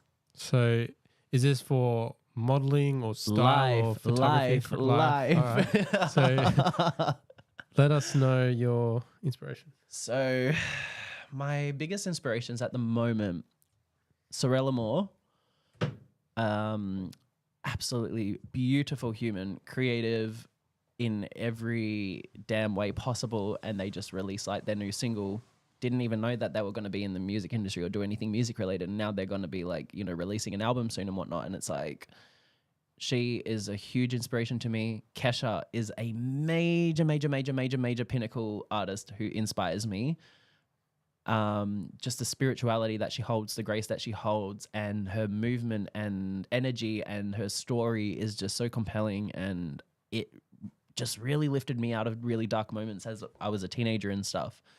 We got artists that 070 Shake, who is very upcoming at the moment. One of my biggest inspirations visually and musically as well. Like when you see a visual from 070 Shake, you would just stop in your tracks and it's just like, it's like visual overload, sensory overload to the point that you just feel this like weird euphoric For music bliss. videos? Yes. Like it's just so artistic and so channeled into a particular aesthetic that just kind of like feels like this fantasy, and you just get lured in by it, and it's just so mesmerizing. And then lastly, my one big artist who I'm loving in the now is Lorde, and Lorde is just, we all know Lorde, but Solar Power that she released, her album, is probably one of my most favorite Let's talk albums about of that album all art, time. though. Oh my God, incredible. I was actually watching a interview as to how she chose that, and she actually was saying that it was like an easy done take. Like it was just like, bam, okay, cool, we'll just use that one. Like, and it was just like meant to be her being like happy, enjoying the sun, just running and booty. But I just am so inspired by her because it was just like the album and what it was about, and it just hit in the moment that I really needed it the most and everything. And I just took so much inspiration from each of these artists. And when you look at their work and you look at my work, you can kind of see a lot of topics and a lot of things that I connect with and work with, and use my mental health as well, what I've gone through, and how their artistry has pulled me out of so much dark places, and use that inspiration and put it into my work. And like, I'd probably say, like, you know, Kesha is definitely one of those artists that did that predominantly for me, and made me learn how to use mental health as like an escape for like what you can create and how you can turn that darkness into art. And it was just like so compelling. Like, that is one artist who I want to sit in front of one day and literally be like, can I just thank you for what you've done? Because you don't even know. Do you want to talk about your struggles with mental health as a creative, and yeah. maybe bring insight to other creators that might be listening? Yeah. Like, my struggles with mental health, it's like a concoction of a lot of things, like abuse, drugs, what else? Depression, anxiety, growing up queer and everything. And when you're at a young age, you just get surrounded by so many wrong people and so many people that don't know how to treat you. And I think that was the downfall of me growing up, was like, you know, I had like an incredible life, and I don't doubt that for a second. But when you're just surrounded by people who will casually bag you out at any given chance because they think it's funny, you don't realize what that does to your mental health growing up, because you're like, they're my friends. And then you realize, oh, they're not your friends. They're people that are bagging you out to keep you around, to make you the butt of the joke all the time.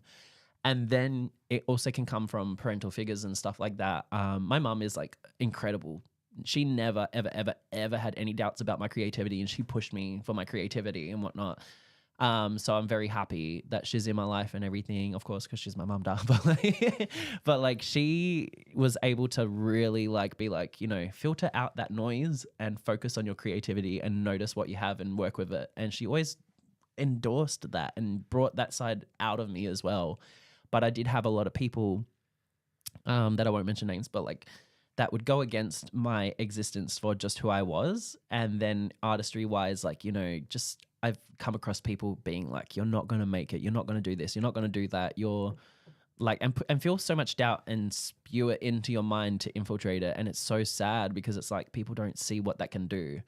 And everybody, I think everybody, not everybody, but like a lot of people do have moments like that. They do get involved with the wrong people. And then things like drugs and alcohol and this and that can just skyrocket and just become absolutely crazy. And I think like it just becomes an abusive cycle. And I like dealt with a lot of depression in my life, and it's hard to talk about mental health and especially about depression because I've had so many of them, like immediate family or close people, just kind of like laugh and brush it off and be like, oh, you're a princess. And it's like, oh, like if I was a princess, then why did I go to therapy for so long to overcome half of the stuff that I endured and everything? And a lot of people just like patronize me. And I had that a lot in my life. Like a lot of people would sit there and be like, I can't take you seriously. I can't do like, I can't see you in this light. Like, I'm sorry. I know you're trying to be like even now, if I had some family members listening to this podcast, some of them would be laughing at what I'd be saying just because they just have that natural instinct to give me crap for like, just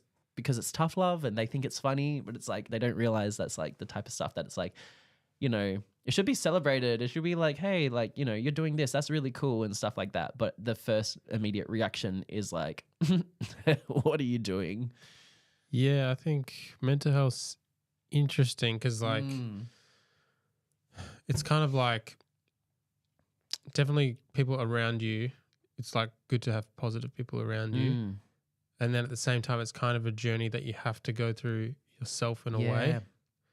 And then people can kind of look at you and be like, what have you got to be sad about? You're like, got a house, you got, you know, you look fine, you look happy or whatever. Your Instagram feed is like all happy. You just posted, that you were like at a cafe, like eating a beautiful dish. Like, what do you want about? Like an avocado frappe. Yeah, with your friggin' avocado frappe. Like, but no, that's the thing. Like with mental health, like it's something serious that we do have to like acknowledge and allow space for, because when you don't do that and you're in the creative field, you're going to burn out so quick and you're going to suffer under the control of mental health. And that's one thing that I've been learning is like how to free myself from it and to release my traumas and everything. And when I look up to the artists that I look up, I, you know, listen to their life story. I listen to their podcast. I listen to their interviews and everything. And I hear what they've gone through. And when you hear what they go through, then you're like, you apply that to your life and you better yourself, because you know that it's like, you got that like a mentor in a sense, like you got someone who you look up to that's like, I think that's what people connect to with music. Yeah. Because when they sing about something they've gone through, then other people relate to it. Yeah. Like for example, like Kesha's new album, which is Gag Order, which was incredible. Oh my gosh, so amazing. And when you look at the lyrics, I'm like, oh wow. There's like one song, two songs in particular that stood out to me, In My Head and Hate Me Harder, which was about mental health. And Kesha said in particular that when she listens to like in My Head, is she said that it makes her cringe. It makes her physically cringe because she can't even begin to think like how she recorded a song that's just like really talking about self-hatred and everything. And when you listen to it, I just like I resonate with that. I feel that because I've been there before. I've been that, like, you know, in dark moments of mental health and everything, I've been able to sit there and really, you know, there's been moments where I've hated myself. There's been moments that has got like quite miserable and quite grim. And it was like, it doesn't take a day or two to get over. It takes years to come out of mental health. And even now, like I still suffer from it, like just general anxiety and stuff like that, which is like still something I'm working on. But like, you know, it comes to a point where it's like you just feel something when you hear someone going through what you're going through. But there's that space where it's like with music, I can hear it, I can feel it, but I don't have to talk about it with the person because they're not going to have that conversation with me, which is fine. They're a celebrity, you don't need to. But when you talk about it with friends and stuff, sometimes your friends will just like try to be there for you. You have friends that can't really listen, that aren't really good listeners, but they might be like more motivational speakers and stuff. Or you might have like friends that are like, you know, oh, like, love you, but I don't have the space to talk about this. So a lot of the times we internalize and we spiral a bit, but we can lift ourselves out of that spiral, which is quite an easy, well, not an easy thing, but it's like a thing of like, that is prominent in this day and age being an artist. Like we don't really talk about our feelings and emotions openly unless it's like push comes to shove, and then we'll post on our Instagram stories being like, hey, having a mental health break, but then like actually listing what's going on in life and saying like, hey, I'm not doing good right now. Yeah, I think social media and mental health just doesn't really mix, because social media is about like self-expression, posting like how cool your life is, and then mental health is kind of like the behind the scenes, like, and you can fake your life with social media, which is why people can like look at social media and be like, wow, this person's killing it. Meanwhile, the reality could be something different. I feel like I do that myself as an artist. Like I started the Trauma series, which is a creative piece that I was inspired solely from like Kesha herself and the Gag Order album, which was turning my traumas into photo shoots and glorifying it in a way that it's going to be able to bring the attention for people to read the caption and be like, oh, wow.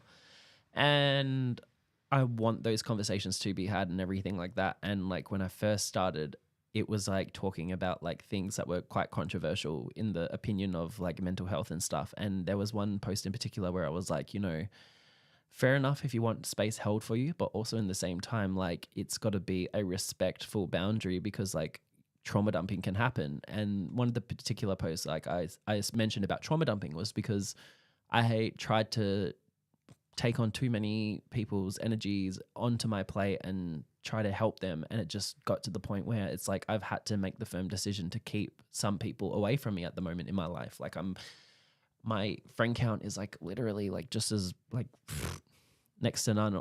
Like, but there's I few people. don't think that's like, too bad. Like me personally, I like to have the few solitude really is good. close friends. Yeah, Like I have lots of friends, but like my close friends are like very few, and I don't mind that. I don't mind it either. Like I think for me it's like, you know, you got to know when to do it though. You got to know when to put your boundary up to protect yourself. And so when I was like, you know, talking about the trauma series and everything, and each post is like mentioning things that I've gone through, but then also what people are in everyday society going through that we're not talking about, and the stigma behind it, and like just the things of like, you know, being able to have that conversation. And from that project, I had so many people reach out to me on my stories and in comments being like, thank you for bringing this up, because I thought I was the only person going through this, and I was getting a bit like angsty about it all and stuff. But now knowing that I have someone who I can come to talk about it, like it's just like, you know, they extend their kindness and say, you know, like if you ever need to talk, I'm always here for you. And I'm like, I appreciate that majorly, and whatnot, because I think like we just, like it's hard. Like a lot of people like go through a lot in Perth. Like that's one thing that is like quite crazy over here is like, you know, we see people spiral, and some of our closest friends and family, and we're just like, dang, like there's literally nothing we can do to help. Like we can hold space sometimes and whatnot. But they got to want to change. They got to want to have that ambitious like nature in them to really kind of like get the help and stuff, but we can assist them along the way and whatnot. But you know, it all just starts with like connection and conversations and stuff like that. And, you know, messaging a friend and being like, hey, like, can we just have a chat about something? Like, are you able to hold space for me? Yes or no? Like ask permission, like say, can you hold space for me? Yes or no? Because if you can't, I won't have this conversation with you. I'll have it where I can have this conversation. Yeah, that's a good tip. And that's what I've been doing lately. But also in the same note, people haven't learned that with me, is that like they will just like go, "Bah," and I'm like, what the hell am I meant to do with this? You've just ruined my like really good streak. And then that's when it kind of got to the point where I was like, okay, this is dangerous. This is a toxic cycle, because the wrong people are coming to you for the benefit of you. They're trying to reap that benefit of you because they know you're going to be the shoulder to cry on, but then they don't take your advice, and then they go and repeat XYZ, come back and do the same thing again. And I'm like, Oh yeah, something that I've learned is people can only change if they want to change themselves. Like you can tell them all these things, yeah, but they've got to want to do it themselves. they got to want to do it. They got to want to do it. And if they don't want to do it, then you don't have to hold that space for them. But I think sometimes, like we have in conversation, you know, it's like, you know, I'm a very, very like concise person when it comes to like how to hold healthy boundaries with people. And it's like, you can hold a healthy boundary with them if it's healthy, if it's a healthy boundary. But if it becomes a part where it's like you catch up with the person as much as you love them, if you go home feeling like absolute crap afterwards, and if you can't sleep at night because their issues are keeping you up at night, you don't need to hold space for them, and you don't owe them anything. Like you can try and help them, yeah, but like try to assist them to lean into opportunities where they can get help from a professional perspective, because we're not nobody's therapist. But at the same time, like we can dive deep in conversations and have a conversation about, like you and me right now, for example. Like we're having a open, healthy conversation about mental health and everything, but it's not becoming like, this is my problem, help me, Harry. Trauma dumping, yeah. Yeah, not trauma dumping. And we think like the thing is that like there's the stigma around mental health in social media in particular, and I see it all the time, and it's like, you know, about like what social media portrays mental health to be, and what is it actually. And it is so silly sometimes, because we see so many like videos on TikTok and reels and stuff like that, trying to be all inspirational and stuff. And sometimes you do take inspiration from it, but there are times where you sit there and you're like, this person just literally came on here to fake a scenario, to cry on camera, on cue, to release it and get likes and stuff. And then it just can't be taken seriously. But then there's also like just conversations like that have been had, and it's like hard to like hear, and there's no filter for that. It's like when I log on TikTok, I love doing it. I love logging on TikTok and just like going and scrolling. Yeah. But I don't want to like be confronted by the most confronting conversation taking place, and it's hard. Like I have that, and that's what social media does. It can do that. You can log on, and sometimes it'll be like a news report about like a grim murder or something, or just something like where it's like two people, like an interview going on where it's like a murder survivor, but they're just like, boom, the first sentence is brutal. And that just can affect someone's mental health. That brings me down sometimes. Oh yeah, I think it's important to. It's like you got to know. Surely seeing all this, like if you follow news, like too much news, and it's all like negative news, it's gonna like affect your day. Infiltrates your mind, and it just keeps. It's you important down. to kind of be intentional about who you follow and like what your algorithm is gonna show. And then as well, being intentional with the conversations that you have. So when you ask someone, like, can you hold space for me? And then they say, yeah, sure, no worries. I have my friend, I love it a bit, Mona, bless her. We do this to each other all the time. She's like, can I tell you something? I'm like, yep, cool. And we'll like have like 20 friggin' voicemails back and forth to one another. And then there are times where I'll be like having a spiral, and I am guilty for it. I might go like, oh my God, I'm having a problem. And then I like message her. She's like, Trey, I'm going to bed. Good night. And I'm like, damn it. And then she wakes up in the morning. She won't like, she might or might not listen to it, but it's on her depending on how she wants her day to go about. And then she'll be like, hey, like, you know, didn't listen to the message just because my thought is like not to hold space right now. Like I need to look after me. And I'm like, totally fine. I've already forgotten and moved on about it. I didn't mean to. Oh yeah. So it's like, you just got to kind of engage as to when you got to have those conversations and stuff. Like you got to kind of like announce it, be like, hey, are we ready for this conversation? And it's like, but when it does happen, you can get really great advice because there are so many revelations that we as humans go through. And it's such a great connection to feel when you do have those revelations, when someone says something and you sit there and you're like, whoa, like, I'm going to do this now. Yeah. I think for me personally, the most important thing in terms of overcoming your mental health struggles is just taking action, like real world action. Like sometimes you're in your head, like in your room, but if you just put one foot in front of the other, just maybe write a list and just like complete one task or the other. Maybe it's like go for a walk or like listen to a podcast, or maybe you have to edit some photos, just get like a task done. Just, I feel like that's kind of the best way. Yeah. Like you got to kind of break out of it in the cycle depending on what it is. But when it comes to like, you know, trying to break out of like the slower cycle and the darker periods where you're like in a headspace and it's like dark and stuff, you got to kind of find a way to release it. Because if you don't release it, you're going to bottle it up and then you're going to snap and then you're going to snap and retaliate to someone else and stuff. And for me, like creating in my darkest moments is what gives me the relief.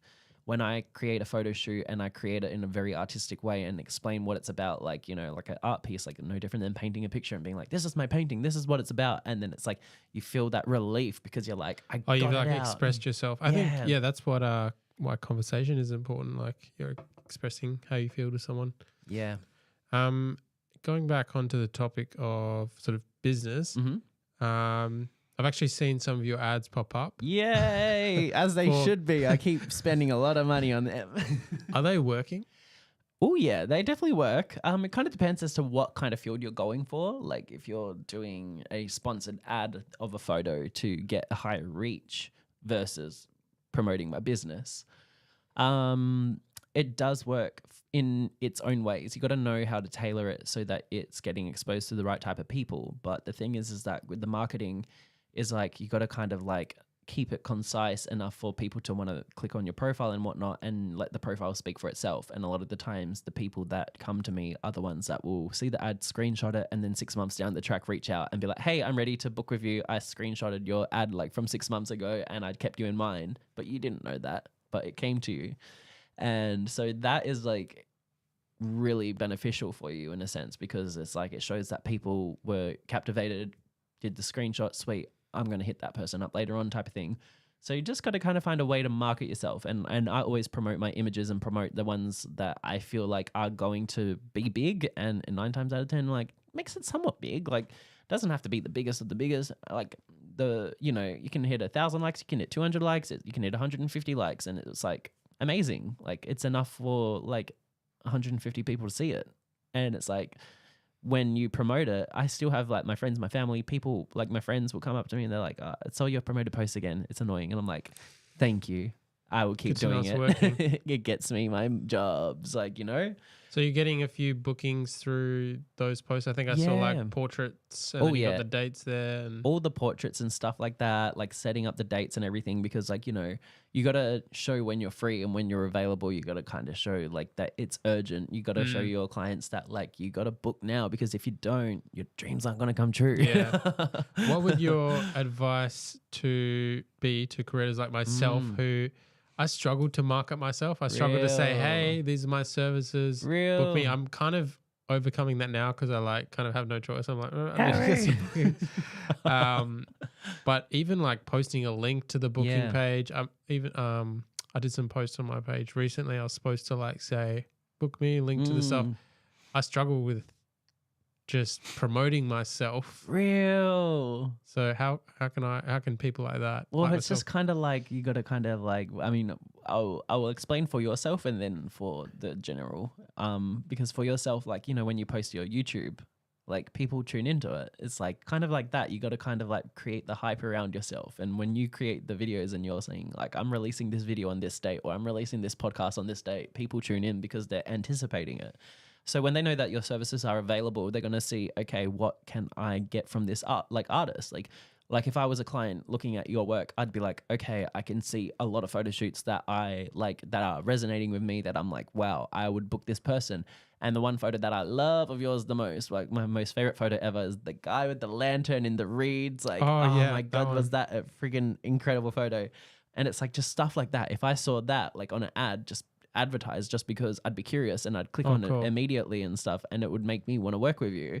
So it's just stuff like that. Like you got to kind of like remember who you are, and I think that's one thing that can be learned in time over the years and etc. Like you got to have a self-establishment. Like you got to take yourself seriously, because if you don't take yourself seriously, you're going to get walked all over. And like when I was in Brisbane, I had to face that a lot. Like it was very like I got walked all over a lot. And then it got to the point where I had to like freaking knuckle down, because I was like, oh, this is what the industry looks like, and this is what the challenges are. I'd have to take myself seriously. And then with the right people, the right conversations, I was able to find like a ground where I was like, okay, I know what I'm doing now.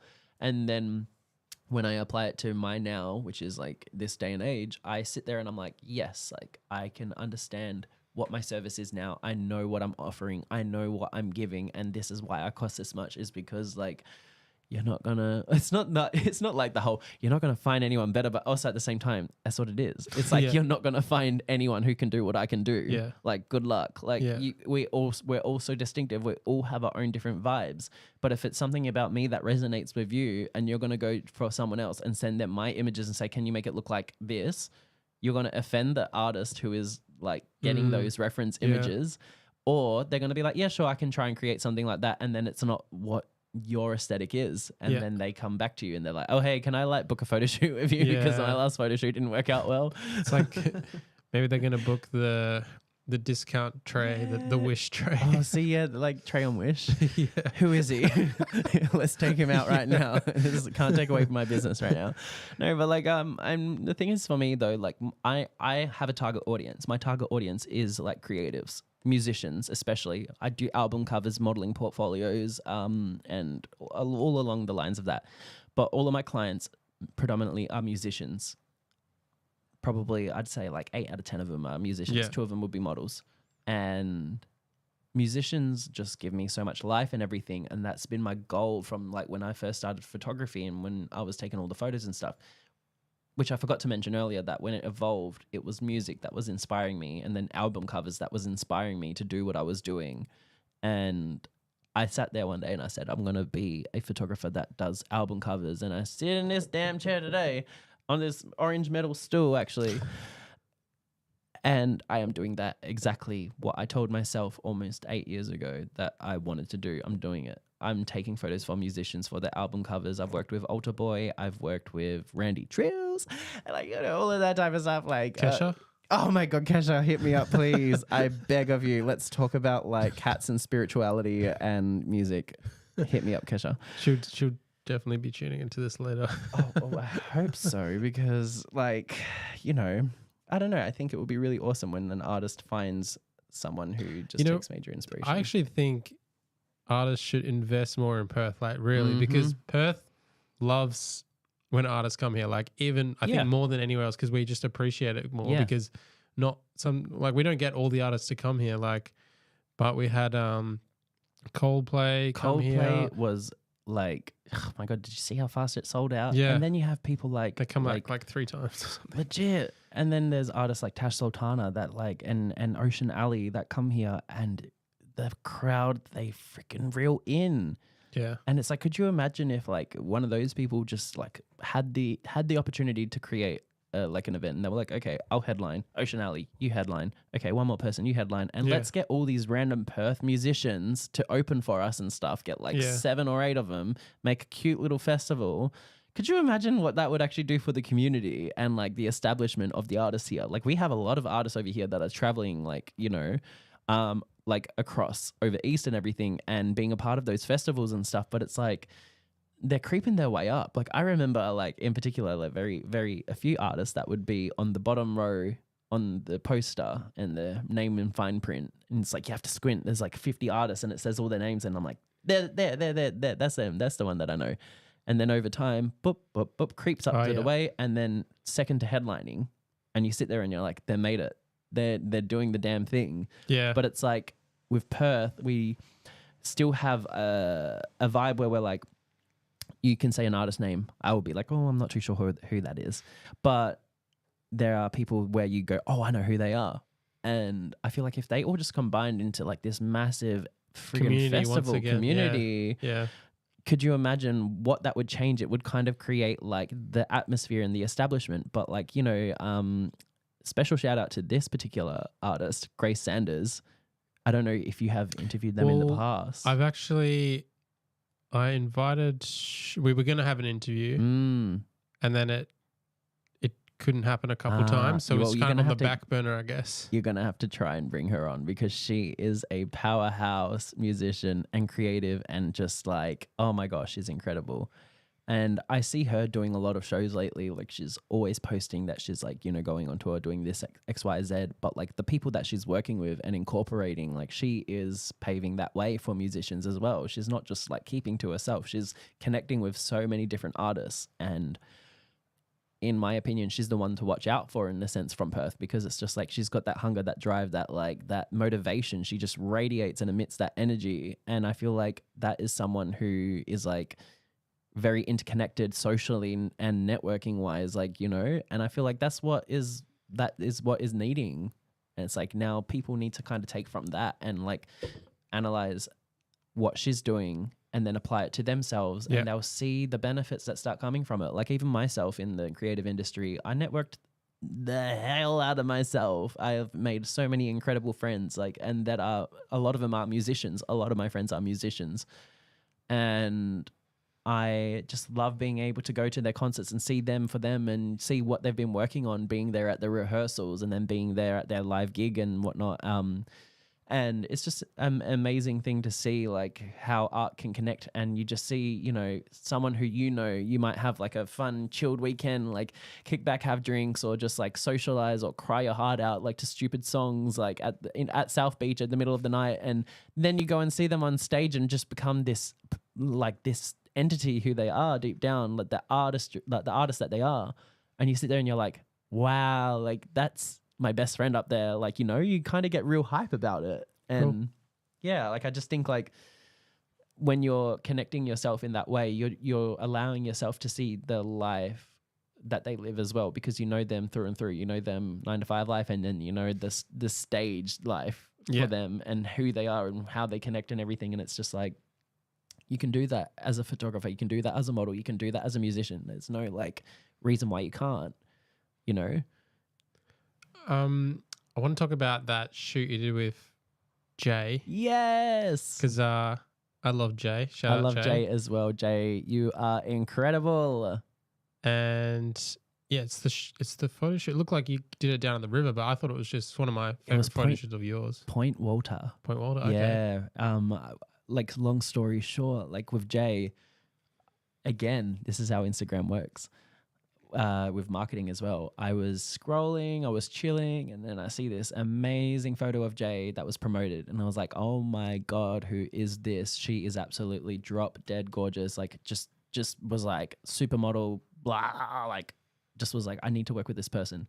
Click on her profile. She's living in London. And I'm like, oh, she's not even from Perth. God damn it. How the hell did I see this sponsored post? And I just assumed, oh, like maybe she promoted it just for automatic, like on the automatic views, which is like an option, which it just sends to profiles that will think that they like an image will be posted and then it would just gain automatic views. And so it must have been something like that because it picked on my profile and was like, okay, I've seen this ad a few times now. I'm clicking on it. I'm going to view it.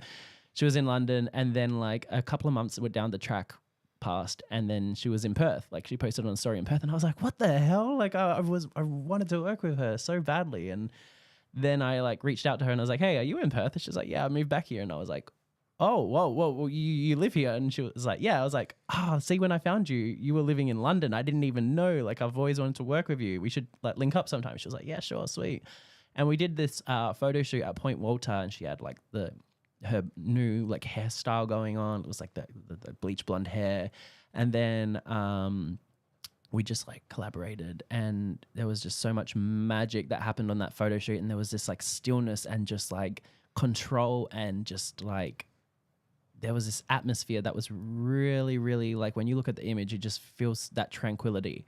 And it's like there's two different photos that I absolutely love. Is one where she's like crouching in the water and she's just gazing right at the lens and the water, and there's rocks, and there's like it's just so pretty. And then the other one where she's like kneeling in the water and she's just hunching over and like letting her hair drop, and she's staring at the camera, and she just had this like presence about her. And to capture that, and like even I said to her, I was like taking the photos, I was like showing her, I was like, this is something else. This isn't just like a cool photo shoot. It's like, holy crap, this is like a monumental photo shoot that's going to be like one in my career that I'm going to be like, wow, like damn. And I still look back at it now and I'm like, it was so simple and effective. Like I didn't do anything crazy with the colors. It was very neutral, very calm. And it just like, it was a very windy, wintry day as well that we went down there. And it wasn't like anything like summer, happiness, love, yeah, peace.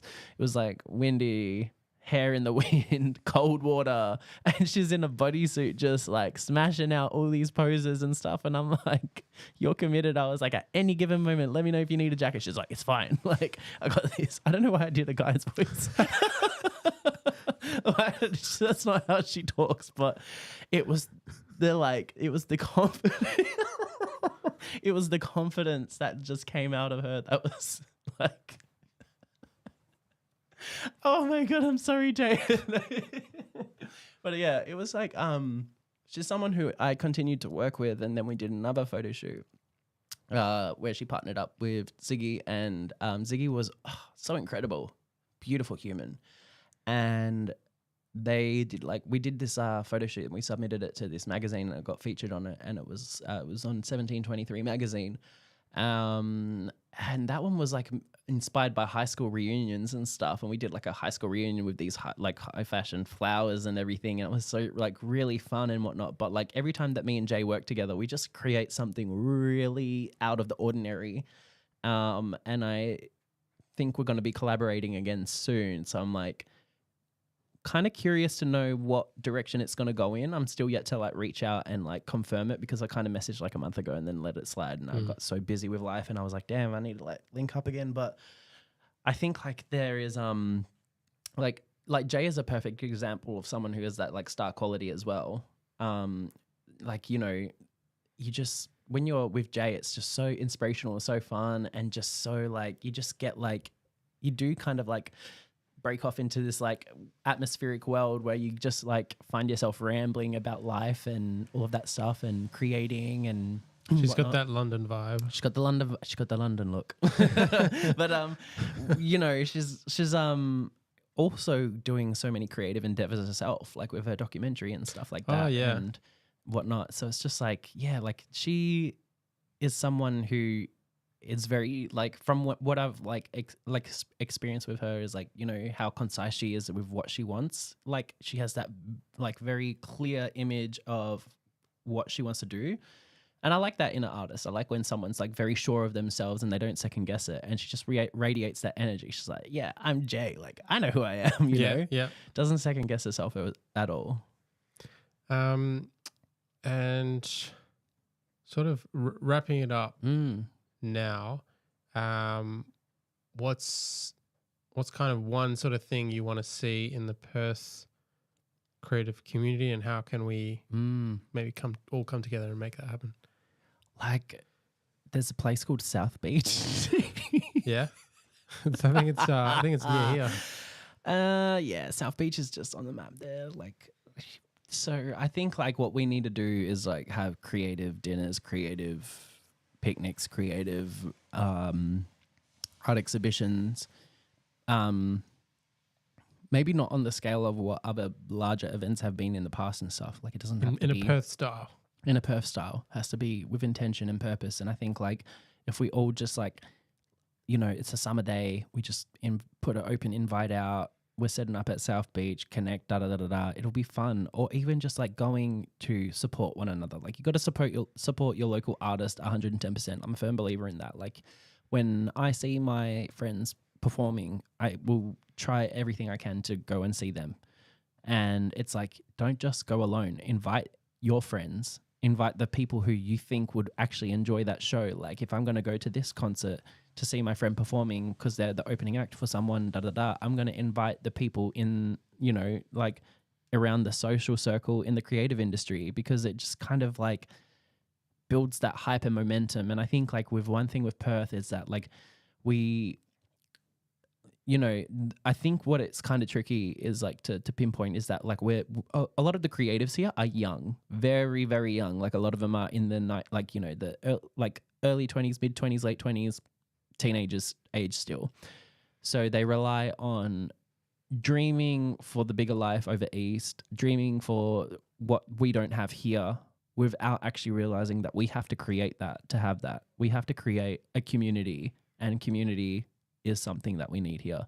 We have it, we're just not connected at the moment. And if we don't connect it, then we're going to keep on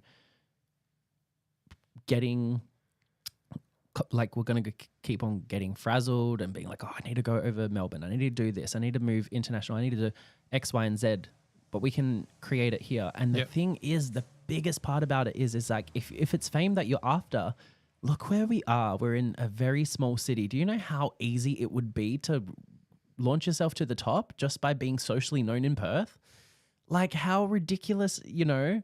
And like, it's even crazy for me to think about, like, when I went to Brisbane and I had my own establishment there, I could go to, you know, these art exhibitions and art shows, and people would come up to me. They'd know who I was and stuff. Not saying like it was like anything famous, blah, blah, blah, but it was like, it was enough for me to know, like, Jesus, if I'm this well known in Brisbane, how is the community lacking in Perth when Perth is smaller and more tight knit, but not together? Yeah. It just shows that if we all get into the same place at the same time, like if we curated an event, let's do the South Beach thing. Let's the just South Beach thing, summer. Yeah, Let's just fish and chips. Yes, picnic blankets. Yes, down at South Beach. Just like make an event. Bring your guitar, bring your banjo, bring your harmonica. Everybody. I mean, yeah, Perth creators. We got some musicians out there. Yeah, like I feel like we could even, you know, invite people to do that. Let's get like a little thing where we're like, bring a guitar and we'll give you like, we'll just curate it, be like 20-minute sets for each of you, acoustic sets, so you can just like showcase, like a show and tell. Yeah. And then after we all just go for a swim and then just like chill and meditate and do tarot cards and braid each other's hair and then sail into the sunset. And then sail into the sunset, like the end of Solar Power by Lord, where she just gets into like a yacht and just sails away in the ocean and everyone's waving at her goodbye. That's totally what's going to happen. And if anyone, it's going to be me. Like, I'll do it myself. I'll bring my damn yacht. Bye. Trey. Wilson. Like, it'll be like that movie where it's like I'm stranded on an island and I have a basketball as my best friend. But yeah, like I feel like community is the answer to everything, and I think Perth is going to really start building one from here on out. I think we're going to see some major changes, and it's about damn time. No Lizzo pun intended. Trey, it's been so much fun having you on the pod. Thanks so much for coming on and sharing your knowledge and tips and all the behind the scenes stuff with your amazing photo shoots and all that. Thank you for having me. It's been a wild ride of a conversation. Been a wild ride. I'm gonna sleep well. It's been good. It's been good. I really appreciate like the space you held to be able to have this conversation and to be able to bring up and show like a lot more into my life and everything. I feel like something that has been meaning to happen for quite some time because a lot of people were like, I don't know who you are. Like, who are you as a person? And I feel like now with this insight, people can kind of understand what I'm about. And Bjork, Kesha. Bjork, if you remember me, it was in Perth and you ignored me. Love that. Love you because you gave me so much adrenaline from She'll that have day. to do a shoot with you now. You know what? I could see that happening. Have you seen her aesthetic and my aesthetic? I feel like there would be a common ground there. But then also Kesha. Kesha, if you're listening, I'm telling you, we're going to be best friends. Like Next time you're in Perth, yeah.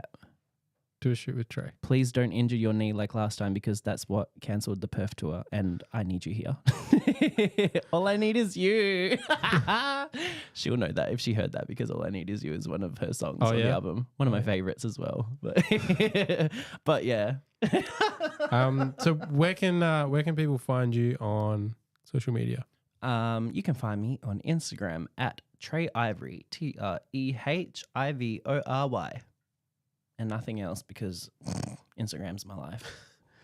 Amazing. Thanks so much for tuning in, guys. I'll catch you